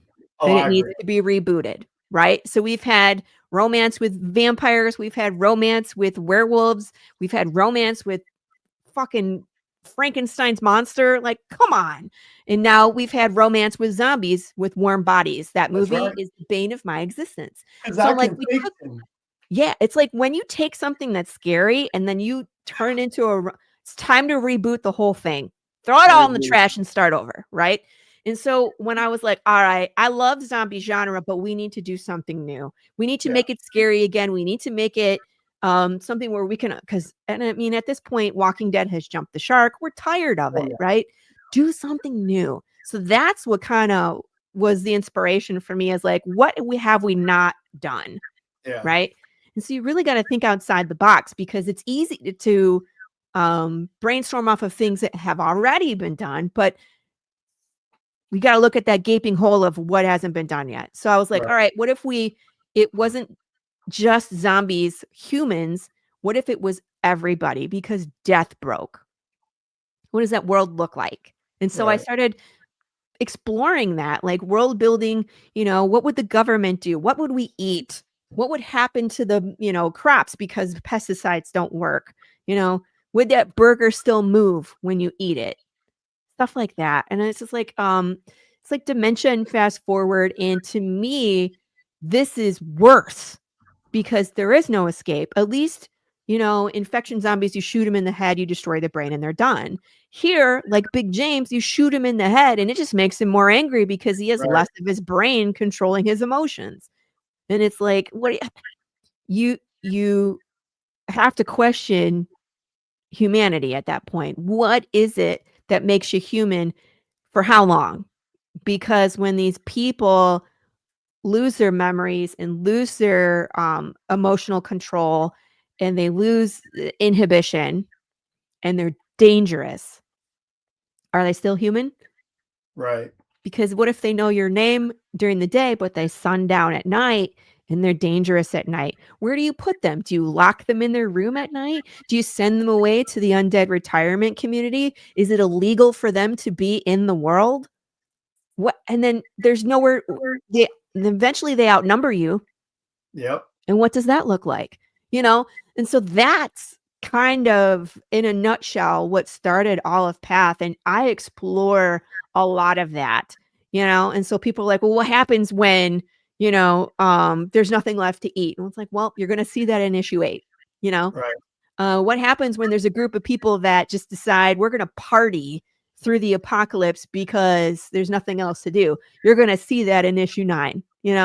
What does it look like when a whole sky is full of undead insects? And what would people do? That's in issue 5. So it's all in here. And Jude St. Clair has been walking this path. It's just so crazy.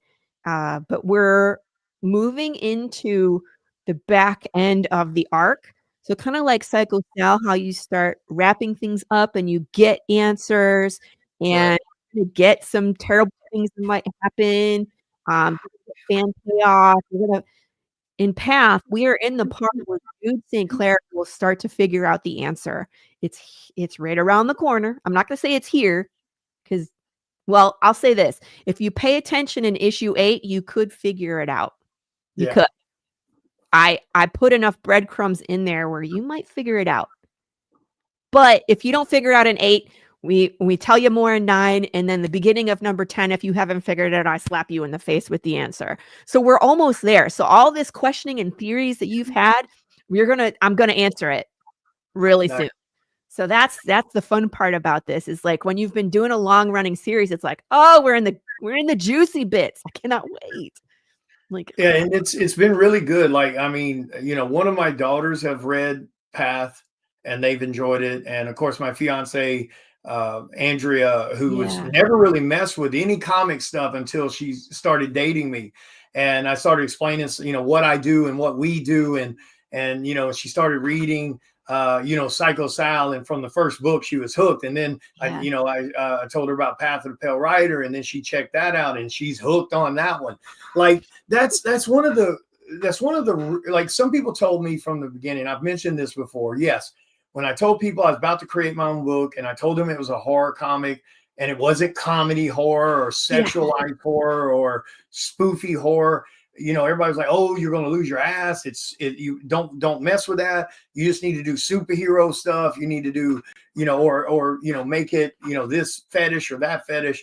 And don't get me wrong. Now, in the large game of things, there's no doubt about it. Superhero comics are easy as shit to do. They are. No offense to anybody, but that's easy to jump on the bandwagon and create another superhero. That's why there's so many.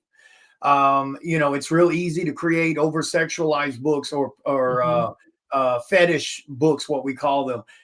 You'll do $30,000, $40,000 Kickstarters, no doubt. So I knew the horror part would be a tough one, but I do believe we do have a niche market. Same thing with Western style comics, Yep. apocalypse or otherwise. Yep. And so it's so crazy to see people who are not comic fans buying these books and then hooked. Yes. I mean, that's really damn cool Yeah. because you don't really see that too much from the people. When I talk to people, friends of mine or co-creators that do the superhero stuff, you know, I'll ask them, well, how's your like new customer thing? Like people that never read comics. Like now, some people probably don't keep up with those numbers and some do, but they'll usually be, oh yeah, I don't really get a lot of people that don't read comics buying the book. It's usually somebody that reads comics. Whereas we're sitting over here like, okay, there's people reading, you know, Psycho Sal that's never read a comic book prior to it. Same thing with Path of the Pale Rider, or Don't Pay the Ferryman, just to name a few. And then we have people who are not then completely out of the genre. I've got people reading a horror comic that does not normally like horror. So, I mean, I think that's a testament to your guys' writing and stuff, especially because we don't have anybody we have to answer to. Right. You know, we don't coddle our characters. We don't give them unlimited plot armor and stuff like that. You know, and we actually activate real emotions. You know, because I've seen people talk about, oh yeah, I read this book or that book of this superhero, and they go, it was okay, it was pretty good. But then I've heard people come up to me that's bought copies of Path of the Pale Rider and then catch me at a show, you know, to get the next issue or find out about the next issue. And they're like, oh my God, dude, I read this or I read that, and I cannot wait for the next one. This made me cry. This pissed me off. This had me excited. Like I was same thing with Psycho Sal, you know, when we had a huge thing happen in issue number 7 or 8. It was and 8. And people crying about the book. Andrea is the best because she always gives the reaction. You know what I mean? She's honest. And I love when she posts things like, oh my God, Laura, you have so much to answer for. Or when I read issue 8, I was like, gasp, I couldn't believe you did that. You know what I mean? So we love, as independent creators and especially authors, we love to hear your reaction to our story. But I'm with you. It's like when you have people that come up to your table and are like, how dare you? And then they're like, all right, give me the next one. I had a lady come up to me at a show recently, and I'm not going to say anything here because I don't want to give away any spoilers because issue number 8 is fresh. I mean, but like, dude, she was upset, like, and I don't mean in a mean way, but she's like, I read, and the same reaction came from Andrea, and that's those raw reactions. And you can't get those raw reactions without something that connects to people on that level. I've never seen anybody getting totally emotional about some superhero comic. Now, I'm not saying it doesn't happen. There are moments in time where it does. A certain character dies or something bad happens. But when you know, I've heard that comment so far multiple times over different issues of Psycho Sal. And then I've heard those similar comments over different issues of Path of the Pale Rider. So it's not just that one kick in the gut. It's these multiple things that has a bit of shock or excitement. And when you hear that from the fans, it's one hell of a rush. I mean, for sure, that you're connecting with somebody on that level. And it's, as a writer, I can say it's hard to do. Because when you're writing comics and you have like 3 panels to make someone emotionally attached to a character because what you're gonna do to them later, it's a challenge. So you know, in my issue 1, which has been out for a couple years, so spoiler alert, we kill the horse at the end, right? But people are floored by this action, and it's like, okay, it's a horse, but we have this emotional connection because of what is written in there, because of Jude's emotion for it. When you did I Am Keto, our colorist got to a certain point later in the graphic novel, and he was literally like, have you no heart? He was really heartbroken. That's it. Incredible is you're not scared to put them through these trials and tribulations, and sometimes really bad shit happens. I'm sorry, everybody, about issue 7 Path. I had to do it. I had to do it. Yeah, and Yeah. I'm sorry about issue 8. We had to do it. We had to do it. I know, and that was my fault. That was one of my issues. So Yeah. And I got a I newsflash laugh for you. Issue 9 of because Psycho Sal's going to because kick you in the people gut. come for you on issue 8, and I'm like, ha ha ha ha, I did it. Like, but it comes around too because like some of the things that Gilbert and Matt will do in my comic that maybe is implied.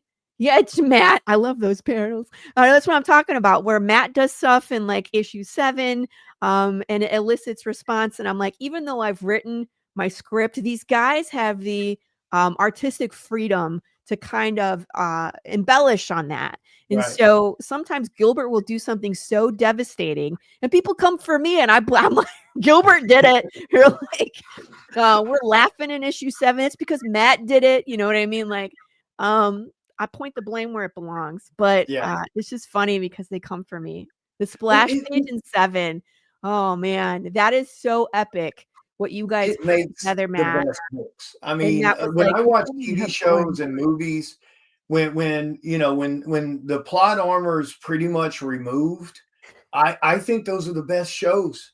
I think those are the best books, especially when you have multiple. See, that's one of the unique things about Path of the Pale Rider, and Psycho Sal. There's multiple characters in that storyline that people are attached to. It's not just one person.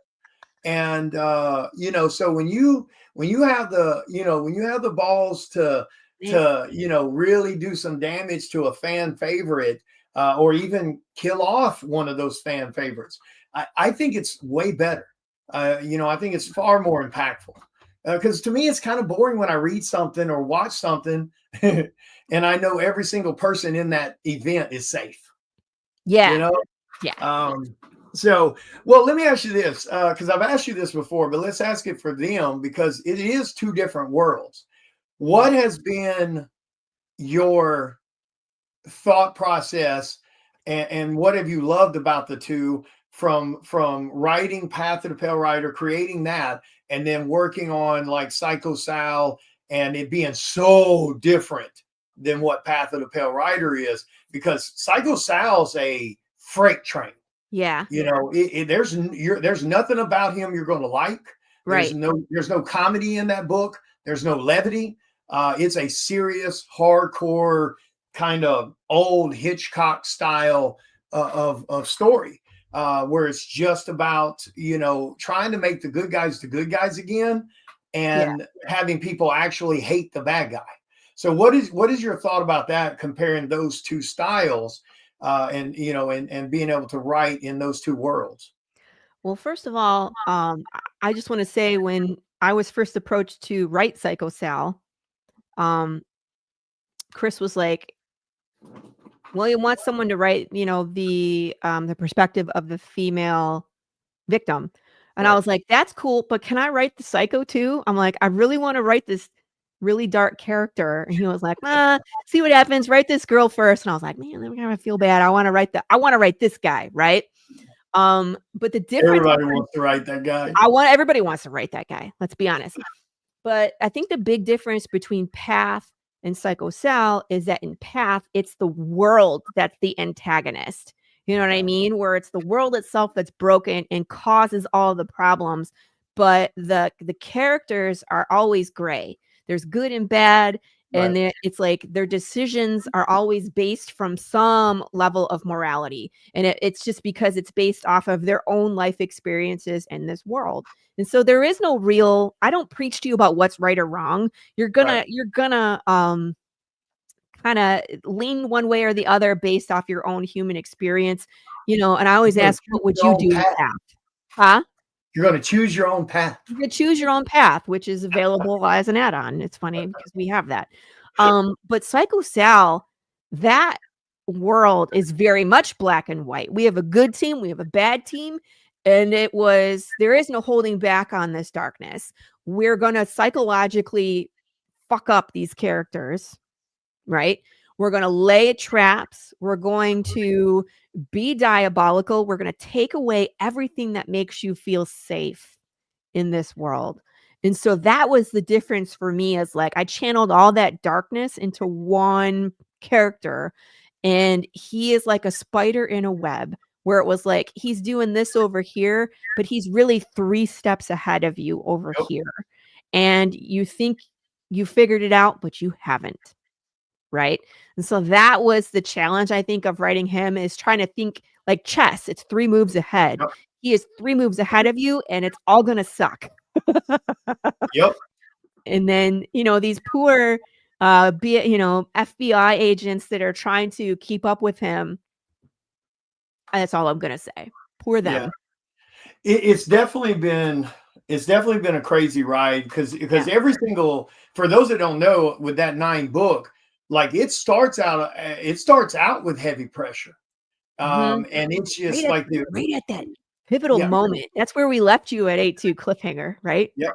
Cliffhanger at 8. Every single book has been just more pressure applied to the reader. I mean, it's meant to make you uncomfortable. It's meant to create that tension and that paranoia. I mean, I've had readers come up to me at shows that have read up to issue number 7 at that time. And like they like look in the back seat of their car now when they go outside to go somewhere. One lady said that every time she goes to bed, she looks in her closet. You need to start leaving tuning forks places, William. Oh yeah, good point. I could do that, especially when I'm in New Orleans. Just leave a tuning fork, random place. People are like, oh my God. So another thing I want to get your opinion about, because one thing I noticed, and I'm sure that's because I know I've talked to writers before and creators, and they have this strict, time frame of what their character's doing, when they're doing it, how they're doing it. And I had that in all my notes whenever I gave my notes to you guys, or I sat down and had the conference call and went over what the things I needed to happen in these books and the key points. But you've seen issue 1 to issue 9, and you were strictly involved with issues 4 through 8. But one of the things that I did, and most seem to not really do, and it's my lack of experience is probably what caused it to happen. Psycho Sal evolved from what my original notes were about what needed to happen through all 9 books, who was involved, when it happened, but it evolved. Like he really, especially with having Chris come on and do some of the writing, you come on and do some of the writing, and then laying your energy into it and your perspectives. Like that thing really took a mind for itself. Is that something that you think is beneficial to the book?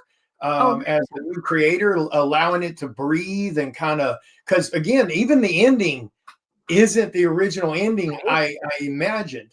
And it wasn't the ending that you and I had talked about like 2 issues previous. Yeah. It just and happened. I mean, it did. Like almost every book, every time we sat down to have these conversations, he evolved into something bigger, and the story evolved into something bigger. What do you think about that? Having the freedom as a writer coming in and working with notes and things like that, and then adding your own flavors. Do you think that's a really good thing that maybe more creators should kind of do if they're not doing, kind of let it evolve to what it wants to be? I think absolutely. And I think that when you're a creator and you're bringing in someone to write, right? Especially that situation, anytime there's collaboration on the script, there needs to be breathing room. And I mean, like, this is for all creators, right? Because again, I was just saying, like, issue 7, my art team collaborated and made it better, but it's only because I give them breathing room to express themselves. And so not being too set into your end goal is great. You need that breathing room. You need to be able to evolve, because a lot of times what people are going to bring to the project will elevate the project. 100%. The collaboration between people is what makes things great. Sorry, all right, good. I think so too. And I think it applies to cover artists and stuff like that too. When they're doing covers for people, it's okay to have like this kind of idea of where you want to go with the cover, but you do got to let, in my thought, you got to let the artist breathe. You got to let the artist let the piece evolve. Because there's a lot of times I sit down to do covers and I have this thought in my mind about what I want it to be. And then as I start laying pencils and start, letting the flow come, they alter themselves sometimes, because I don't want to fight the creative process. So, what's in my head is not necessarily what's going to be on paper sometimes. Well, like our last cover that you just did, the dancing girl, where it was like I wanted her to be undead, and that was kind of like my only request. Yeah. And you were like, well, I don't want to do this, and let's change it. And then you were like, then you came up with the brilliant idea, like, let's give her an autopsy scar and some bullet holes. And I was like, that's perfect, because here in the Golden City, you can get shot. They're going to take your organs out of you to do something with them, and then they're going to sew you up and put you back on stage and say, get back to work. Yeah. You don't get workers' comp, get back to work. They're like, you're making us money today. Get back on stage. And so there you go. So, I mean, that collaboration is what, and this one's just gorgeous. What did Dash Hooper say? This is the most beautiful cover I've ever seen. And I was like, wow. So I think you got new fans off of this too. Yeah. And it is a fun character like that. Why's my shit not moving over here? Hold on a second.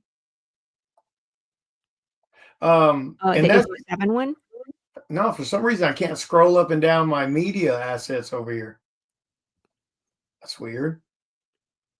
What the hell happened there? Huh, that's weird. Yeah, I clicked on media, but it won't let me scroll up and down the I was going to show that other picture of him, but yeah. Here, I can turn it up. Yeah, for some reason it won't let me scroll up, and it was working just fine a few minutes ago. Yeah, so there's the other one. So and this is a good case in point for you guys. Like when she asked me what I want to do for cover 7, like this character's not in the book. This was a character I just designed and created for the cover. And I told her, I was like, hey, feel free to use it for whatever you want to. Put it in your world if you want to.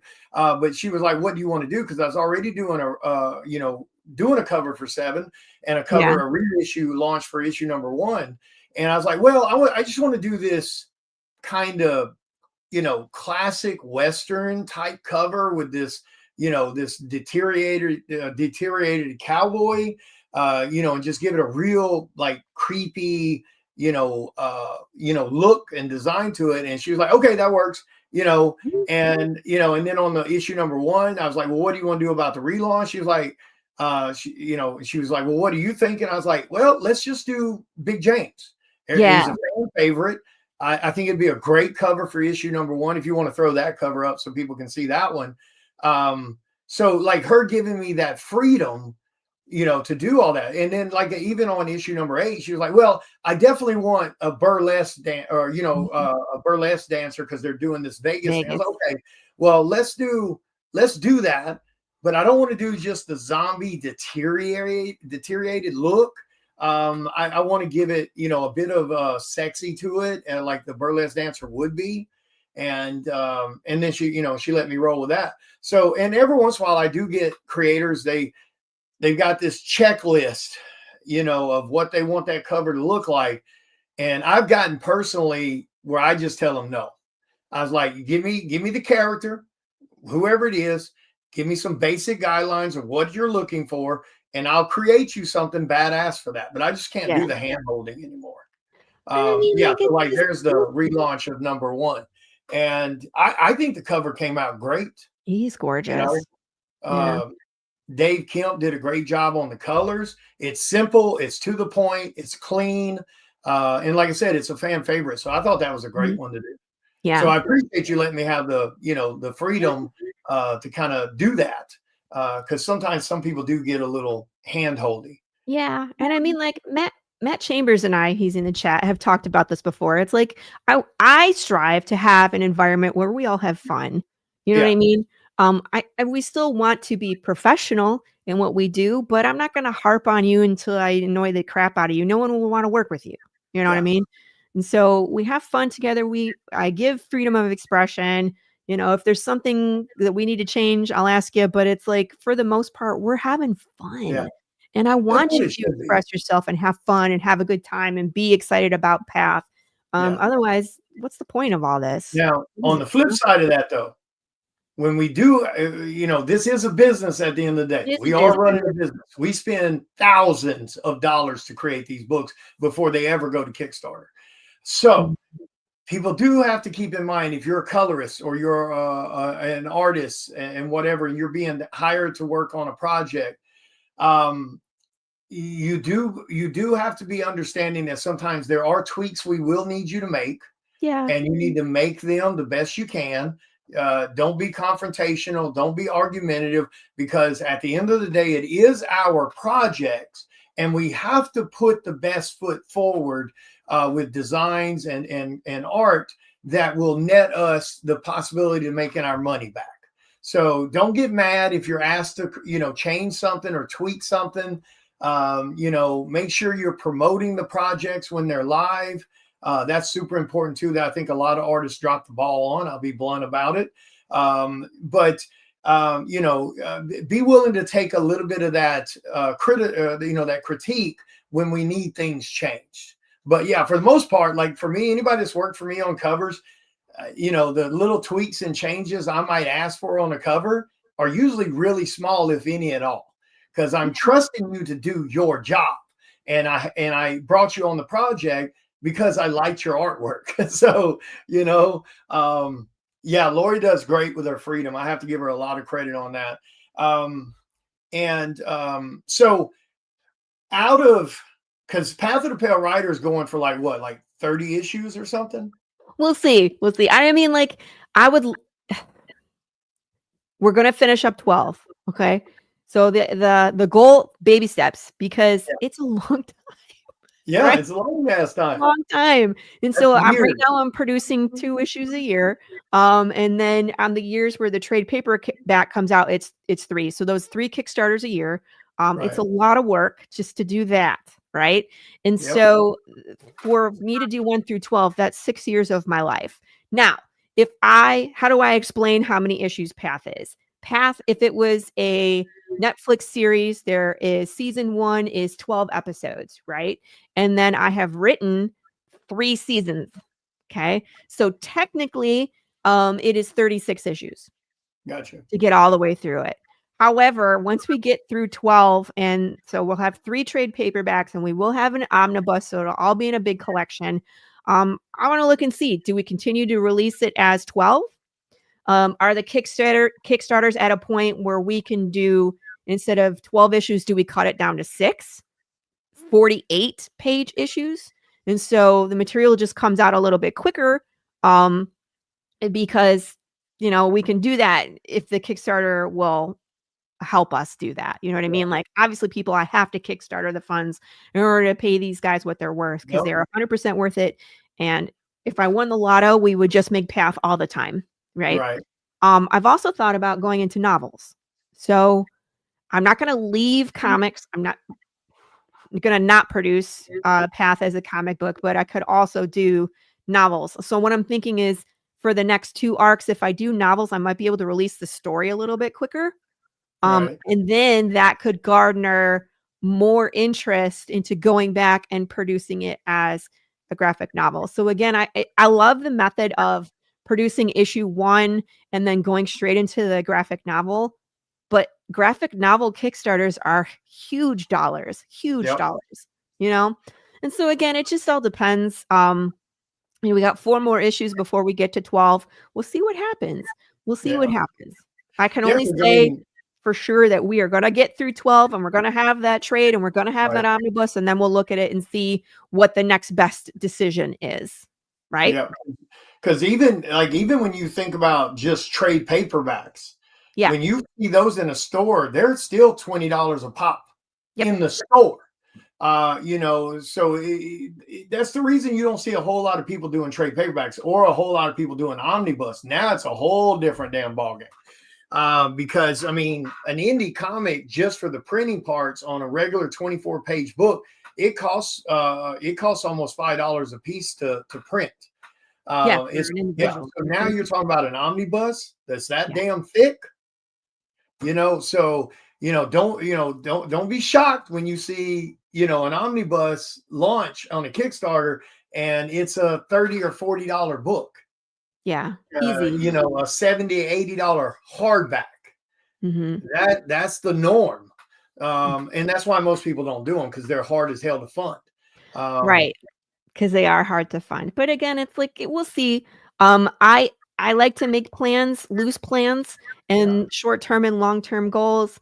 I can guarantee you we're gonna get to 12. I guarantee you we're gonna have 3 trades in an omnibus, and then I guarantee you we will continue the story in one way, shape, or form. yeah, Because I know my style of writing, and I always leave you at a cliffhanger every time. So even though we get to 12 and I resolve the arc, it leads into the next arc. right. And what I have said before, I stand by this. As crazy as Path is in the first arc, it is 100% more crazy in the second arc. You don't think it's possible? Yes, it is. Yep. So I have to tell the story. It's in me. I have to get it out. But just the method that we get it out, we'll see. Yeah. And that's one of the other things too. This is something that's why it's so important for the fans to show up and show out on these Kickstarters. Because unlike a lot of Kickstarters out there, we're not trying to price gouge people. And I'm not trying to bash anybody. It's your project. You price it for however you see fit. But there's, you know, most Kickstarters out there, they're doing $30, $20, $30 minimums on their cheapest book on the Kickstarter. And then they're going as high as, you know, $100, $200, $300 for other stuff. But we always try to keep our Kickstarters to where they're affordable for everybody, no matter their income level. Mhm. But the only way we can keep doing that is people have to show up and support these, because I'll give you guys the shocking truth of it. We sat down for Psycho Sal number 8 and did the numbers on that Kickstarter for the entire creation of that book. From the printing to the shipping to the packaging to paying every single person involved, no matter how they're paid, whether it's trade-off work or whether it's comps, or, you know, they wanted comps instead of money, or money, every aspect of it. We divided that all up with the 400 plus books that were printed. It was an average of a little over $15 per book to create that book. Wow. I believe it. So Because there's a lot of that hidden cost in there too. Like you said, like comps and trade-offs and, you know, stuff like that. It's still costing you time. And that's the thing is like, I do a lot of my own merch, but it costs me time. Yep. So it's, do you want to spend money or do you want to spend time? It still costs you something. Yep. So that all kind of boils down to what it costs you as a creator to produce. That's interesting. $15. To be fair about it, if I sat down and I lettered the book myself, that's money saved. If I sat down and I drew the interiors myself, that's money saved. But like you said, that's also time. I can be working, making money while I pay someone else to do those important parts, or I trade off labor with somebody to offset that. But either way, yeah, it's either time or money. You're giving up one or the other. So at the end of the day, it's not like it's a given. I'm going to sit down and draw the book. No, now you're drawing a page, you know, or two a day. That's time you could have been making income somewhere else. But yeah, so it comes down to that. But even in that scenario where it's averaging, you know, around that $15 range, we're still putting books on the Kickstarter for $15 minimums. Yep. And then $20 books, and then, you know, $50, $40 medals, and, you know, foils, and $80, $100 medals. So the only place we really make money is the quantity of people that show up. So that's why it's so important for you guys, man. Make sure you guys are sharing these Kickstarters. If you're part of these Kickstarters, you know, and you've been blessed enough to be invited to work on it, make sure you go back to Kickstarter as a way of saying thank you. Even if it's a $10 or a $15, it doesn't matter. If you're part of a project, go back to that damn project. And if you're fans that have benefited from creators' generosity, whether it's giveaways or raffles or whatever the case, make sure you share out the projects. Make sure you back them if you can, because it damn sure is not an excuse of it's not affordable. When you got 30 days to come up with $15 or $10 for a cover, it's more than affordable. And we'll wrap this up because I know you got a bunch to do today too, and myself also. But I do. with what has been because again, Pat, I don't know the numbers yet, and one of these days here soon, I'm going to get with you because I want to know what the numbers are for Path of Pale Riders I have to sold look. to date for issue number 1. Yeah, I have to look. I mean, yeah. you asked me, and I was like, I didn't realize. I'm I a was like, numbers guy. I know how many people come see me at a show. I know how many of my books sell at what shows compared to other shows, and I know my print runs for all my books that have sold. That is definitely something worth knowing. So definitely get that, because I think I for the first Path of the Pale Rider, it has to be solid numbers. Oh, it's up there. Yeah. It's up there. So, with that being that way, and the way the fans have latched on to Path of the Pale Rider, what have you thought about that? The reaction that it's gotten with the fans, from the people being emotional to the people being, holy hell, what's wrong with you? and all these others. I mean, Well, that's the biggest compliment, yeah. But there's thousands of people making comic books, Right. but it's to be able to sit back and say that, whether you sold this amount of numbers, because for those that don't know, like with Psycho Sal and Path of the Pale Rider and Don't Pay the Ferryman, if you weren't seeing us at a show, you weren't buying those books unless it was a Kickstarter. Most of us didn't even have a website till recently. We didn't even mess with it. And then a lot of traffic doesn't always go to the website. It's definitely more in your face at shows. Yeah. So when you sit back and you say, oh, I sold 10,000 copies in 3 years, but the only place you could buy it was physically in my face at my table at a show, that's actually pretty damn big. So you generated this really, really good sized fan base for Path of the Pale Rider. And it's just from them seeing you at shows or seeing you on your social media. I mean, that's pretty badass. It makes me feel a bunch of things. I feel a bunch of things, right? Because on one hand, I am so blown away that these people that I have never met before, or find me through social media, or find me through the Kickstarter, are invested in my story and invested in my insanity that I bring to these campaigns and I bring to whatever I do. I'm dancing in a bear suit, for Pete's sake, and I've run myself over with a car, and I bash pumpkins in a Pikachu suit. You know what I mean? It's that level of insanity. So the fact that people like the same things that I do also validates my insanity, which I love. And so it's like I have found my people. You know what I mean? Because I'm a little weird, and when we go to the neighborhood barbecue, and the neighbors that have just moved in are like, oh, what do you do for a living? And I have to explain to them my insanity.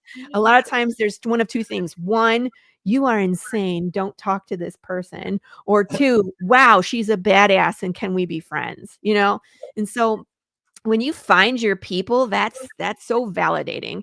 And then also as a writer, it validates me that as well, because when I write something that is devastating into the story, and I have someone show up in my comments like, what, like, this just hit me in the gut, and I'm like, I'm so glad. You know what I mean? Like, I'm sorry you had to feel that way, but at least what I'm writing resonates emotionally with people. When Diana Prince goes down, people are like, how dare you? And I was like, yes, but do you understand more about the world and how terrible it is, and how these little minute decisions to pick up trash off the ground ruins your entire existence, or could take your life? So that's the whole point of these, is, to connect with the readers, to get them to feel something, and to come along the journey with me, because I have so many more things to tell. So it's like, it's just this mishmash of incredible feelings. It makes me, gives me purpose. We'll put it that way. Gives me purpose. It's to put this into perspective for anybody that's watching or that does watch this. There's lots of creators out there, and a lot of them don't get past their first book. And that's sad. That's tragic. Now some of it's their own fault because they don't handle it well, or it's trash. Indie earned its black mark for a long time. Trashy books, terrible writing, terrible quality, terrible fulfillment. And that's why it's important to pay attention to these books, because most don't make it past the first or second book and they fail. You've got 8 issues. That in itself is a major accomplishment. No comic shops supporting it, no FOCs putting it on their list, no big YouTubers or no cutting corners with that bullshit, paying an influencer to share out your stuff to get your book hyped. And I don't wear bikinis to my launch party. I'm just saying. There you go. You've done you've done very well on your Kickstarters. It wasn't a case of, oh, I didn't make my money, but I'm still going to produce the book because the book you've done well on your Kickstarters for that genre. Because again, that is a tough genre to do in today's comics without cutting the corners and playing the game for the other shit. Yeah. So I just want to say that congratulations to you on that. That is absolutely incredible with the following you've generated. The fact that you're on issue number 8 with no type of thing hindering you from moving forward with the other books. It's not I don't know if I'll be able to do it. It's coming. There's no ifs, ands, or buts about it. So, the fans really need to realize that in the grand scheme of things, in the world of creating comic books, getting past the first 2 books is a major hurdle. Being able to say that you've got 8 books to date, and because how long has it been since Path of Pale Rider #1 came out? What was it, like 4 years ago? It was July of 2022. 2022, so 3 years ago. 3 years ago, and you have 9 successful Kickstarters on a series that fans are absolutely loving. Yeah. That's badass, Laurie. That is badass. That's a testament. No, whatever. I mean, I'm just being blunt about it. This isn't me trying to sugarcoat or me, because you know me. If it's bullshit, I'll call the bullshit. But I mean, that's an absolute testament to the book. And fans need to open their mind outside Marvel and DC and realize there's solid books coming out of indie. Because I'll give you guys another little piece of behind the curtain. When you have a book that's sold as many copies as Path of Pale Rider has, or Don't Pay the Ferryman with 25,000 printed and sold in 4 years. Psycho Sal printed and sold almost 10,000 in 3 years.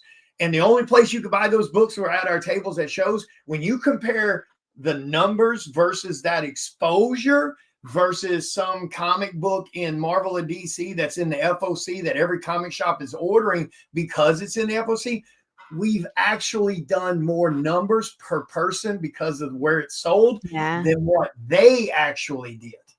So yes, no, I'm not trying to sugarcoat it or build or fluff you up or nothing like that, but that's an absolute testament to you as a writer, you as a creator, you as someone, how you treat your fans and customers and all of that stuff. Because I've seen you at shows, because I'm one of those guys, like when Chris first introduced me to you and he's like, oh, you should check out Laurie.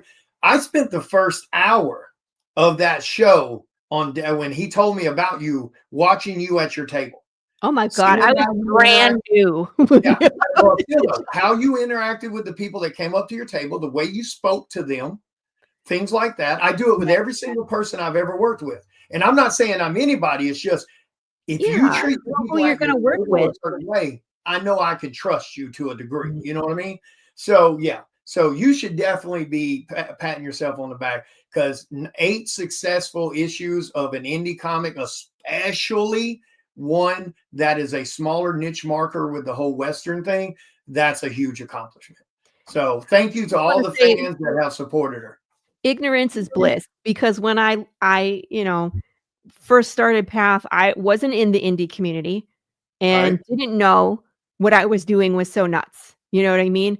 And I've had people tell me, you're never going to be successful because you're not in a market that people like. You should appeal more to mass market. And I said, why?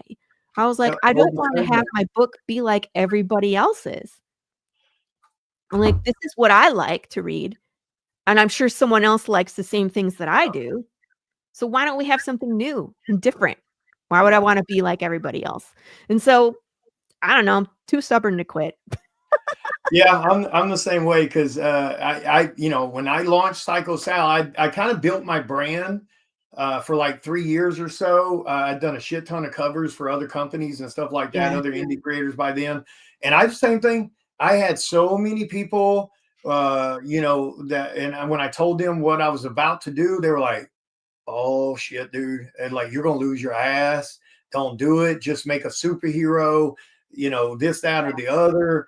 And I knew it was going to be tough. I knew that, but I don't know. I mean, the reaction it's gotten, I'm super proud of it. So, Yeah. you know, sometimes it's good to Different. shake it up a little. Yeah, dare to be different. Dare to do something outside the box. Yeah. You know, you got to. Otherwise, Yeah. you're just reboxing someone else's idea. Don't do it. I mean, it's definitely true. You know, but even you know, even with the next books, I mean, I didn't follow the trend with that either. I mean, I did Curse Moonlight Mhm. about two of my daughters versus a werewolf in the Appalachian Mountains. You know, and then we did Rise of the Mummy. You know, about my other two daughters versus a mummy in the 1920s Egypt, which was actually voted on by the fans as far as subject matter is concerned. Yeah, I You remember. know, Cool. and I do want to touch on one thing, and then I'll let you go. Because you know, here soon we'll be launching. The Um, Omnibus. you know, it's not going to let me scroll, so I can't even show you that. What the hell is wrong with my thing?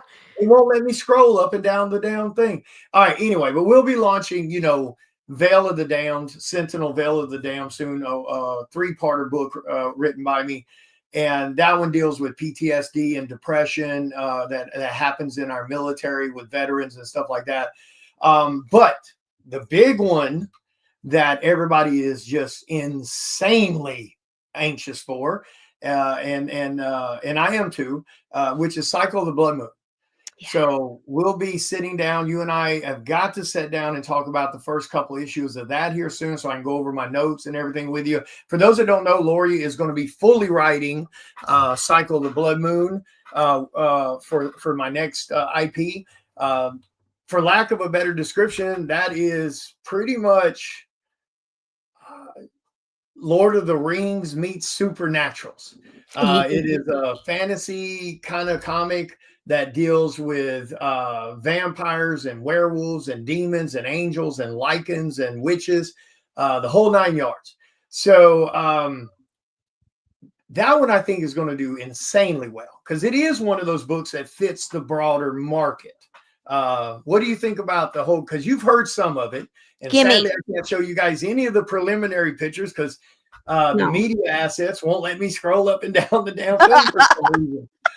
So we'll show you guys that on the next one. So what do you think about that concept? Are you? I know you're excited about it, but what do you think about that as the way that, because it is a little outside mainstream. It's not superheroes, but it fits into that fantasy world that there's a lot of fans for.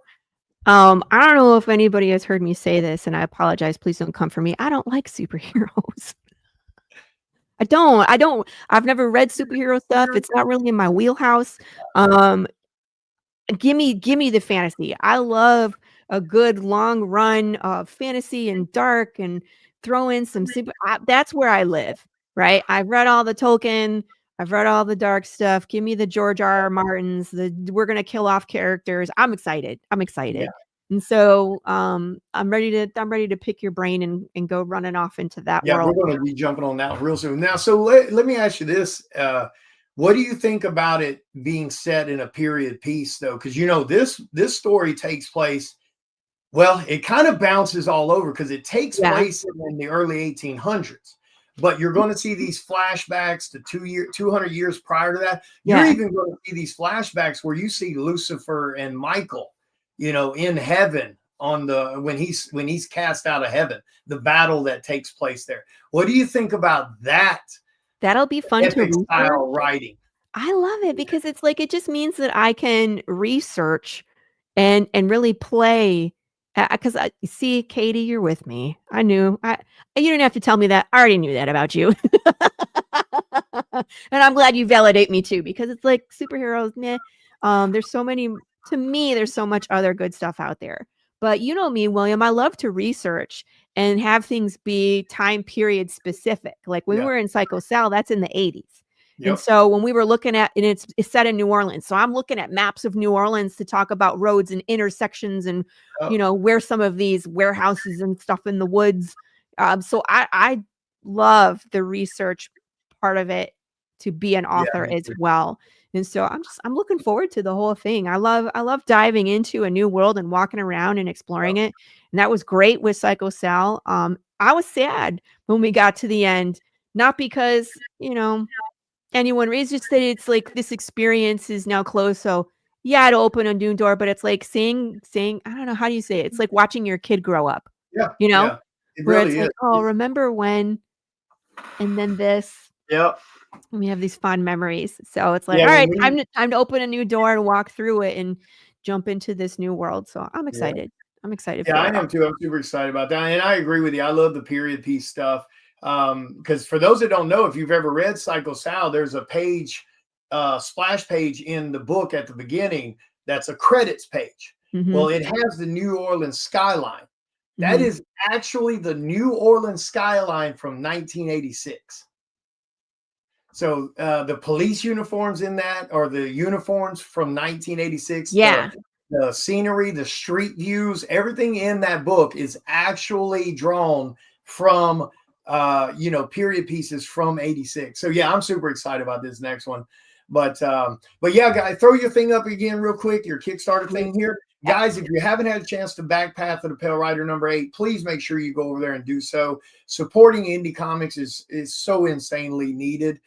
There's a lot of great books that are coming out these days. We are technically at 5582 on the pledge.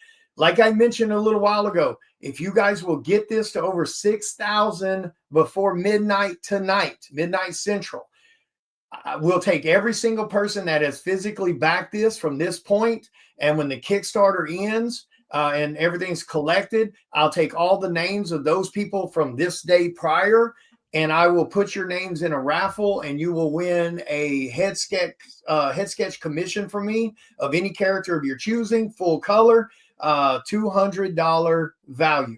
Sadly, I can't show you the damn picture I had a few minutes ago because my media won't scroll. Wonderful world of Kickstarter and technology. But I promise you, it's a badass thing. $200 value for free to the winner. So anything you want to say, Mr. Laurie? By the way, thank you for that. That wasn't something that we had discussed. So thank you for throwing that in to kind of see in the pot. I appreciate that. If they're real good, maybe I'll throw in the Psycho Sal condoms. I don't know. That's so give funny. them your rundown, Miss Laurie, where they can find you, how long you got left on the Kickstarter. It looks like 25 days. So, but yeah, give them your rundown so they can find you in case they're new here. Of course, you can find me here on Facebook, Laurie Calcaterra. If you're loving Path and you haven't joined our group yet, we have a Path of the Pale Rider Facebook group, which is a ton of fun. I run polls. This is where people get to name undead piggies and undead puppies. Sorry, guys. But we run polls. We participate in things. We have a good time. Please come join our madness over at Path of the Pale Rider group. You can find me on Instagram, of course. It's at Laurie Calcaterra. I'm on TikTok. You can watch me make hot sauce and rebind books, and I share art, and I support indie comics on there. The TikTok is at Path of the Pale Rider with an underscore between all the stupid words. I have regrets. But that's that's that one. I'm on all the socials. Please watch my Tuesday Morning Brew podcast on Tuesdays at 11 a.m. Eastern Standard Time. I get to interview other indie creators. Sometimes we promote Kickstarters if they're live at the time. Other times we just talk about nerd stuff. And midway through the show, we play this game called Would You Hug This? Tune in to see what the heck that is. So have a good time. Thanks for coming along for the journey. Thank you for everybody who has backed this campaign and all previous campaigns. Jude St. Clair would not be here without you. 100%. Yep. And don't forget, guys, this Saturday, February the 14th, we will be launching the Psycho Sal Omnibus Collector's Edition. It will be a softback, a hardback version. We will have the regular cover like this right here. And then, of course, we will have the blood cover for everyone. Like I said, we're going to be doing it softback, hardback editions. It has all 9 issues. Go check that out. The pre-launch is already up. The post is on my page. Click on the link. Click the notify me on launch button. If we hit over 100, I'm going to do a special giveaway for everybody on the Kickstarter also for free. But damn sure be here. What's up, Ms. Laurie? I would like to contribute towards your pre-launch signups. Oh, So you okay. know how, here, can you take that down for just Yeah, a I'm trying second? to find the damn button. You're like, push the button. There we go. So I did these. So if we got 100 pre-launch signups, I'm going to send all the physical backers these. We unlock this. I will do the same thing. I will do, if there's 100 pre-launch signups for the Omnibus, I will do mini books of the Omnibus, and you can send them all to your physical backers. There you go. Awesome. Thank you. Thank you. There you go, Yeah. guys. So we hit 100 backer. I mean, 100 notified me's on there. So for the pre-launch, get us to 100, and Miss Laurie's going to throw in the Cycle Sal Omnibus mini book for all physical backers. So there you go, guys. And those things are handmade. Yeah, I make those. That's not some company printed. I make them myself. Oh, you got way more patience than me. Yes, I do. I'd have to send that out to some of those Nike children in China to get them to put it together or something. I don't know. But there you go, guys. So this Saturday, I'll go live at 9 a.m. I'm going to do a launch party, hang out with you guys who will launch at 10 a.m. Central. I want to break some numbers. I think our best number to date on any Cycle Sals is I think it was 5K in 20 minutes. Oh, wow. Or something like that. I think we funded in 30 seconds. And then we passed 2K less than 10 minutes. And then I think we hit somewhere around 4 or 5K within like that 10 to 15 minute range or 20-minute range. It was less than 30 minutes. It was insane. Yeah. So we want to do that because I'm going to be live. I'm going to be doing giveaways for all people that show up and hang out and that are back in the Kickstarter right then. I'll be doing giveaways, signed exclusives for other projects and stuff like that. So all you got to do is hang out, back to project, and you can win some giveaways. So this Saturday, and the reason I'm doing it so early is because it is Valentine's Day. So I'm sure people will be spending time with their loved ones for lunches and dinners and whatever. I didn't want to interfere with that. But yeah, come hang out. We will have a lover's bundle on the Kickstarter that will include the regular softback trade dress, the blood cover trade dress, regular softback, the blood hardback, and the regular hardback. So all four versions in a lover's bundle. I'm gonna warn you, it's an omnibus. It's like that damn thick. It ain't going to be $10. I'm gonna go ahead and warn you. But send you a condom, not used, fresh condom. Yeah, that's right. That's right. A freshly used. I mean, not used condom. Yeah. That's what I should have. I should have put like a $12,000 stretch goal on there. We'll do the Cycle Sal condoms to wrap up the whole series. Pretty sure that's illegal. I don't know. There's actually companies that can make them for you. Not the slightly used condom. Please don't. Oh yeah, now that might be illegal. I don't know. Yeah, that might. I don't know. There's people out there buying, OnlyFans bathwater. So I don't know. Maybe it'll work. No, we're not doing that. You get all your own DNA, So my luck, I get it placed at a murder somewhere, and then I got FBI knocking on my door. That'd be my luck. Or they're cloning you, or like they've used. Now, we're not going to do anything crazy like you guys. I mean, y'all talking about what was it? Jude adult toy line. That was you saying that. That's why you got banned. No, I got banned over coffee and bump. The little white snowy stuff. I think it was an accumulation of both. They were like, you need to block this man. But yeah, guys, make sure, like I'm telling you, I know everybody toots their own horns, but I'm telling you, Path of the Pale Rider is a damn good book. Cycle Sal is one hell of a ride. Don't Pay the Ferryman and stuff, just to name a few. Go check them out. Give indie a try. Especially the ones that are established, that have proven themselves, that have 6, 7, 8, 9 issues out of that series. Obviously, they're doing something right to be able to do that, because I'm not shitting you when I say most people don't make it past the first or second Kickstarter. So it's something to be proud of. We're not bragging. It's just, it is something to be proud of, because it is hard to do indie, especially when you don't have comic shops and FOCs and all that stuff showing support to indie that way. But anyway, I'm going to get off here. You guys have a wonderful day. Thank you, Miss Laurie, for hanging out with me so we can talk about the two projects. Hope you have a wonderful day. Thank you. And I'll see the rest of you Saturday morning, 9 a.m. Central. Get your ass up. You ain't got nothing else to do. It's Saturday. But all right. Bye, guys. Love everybody. Be safe. Bye, Miss Laurie.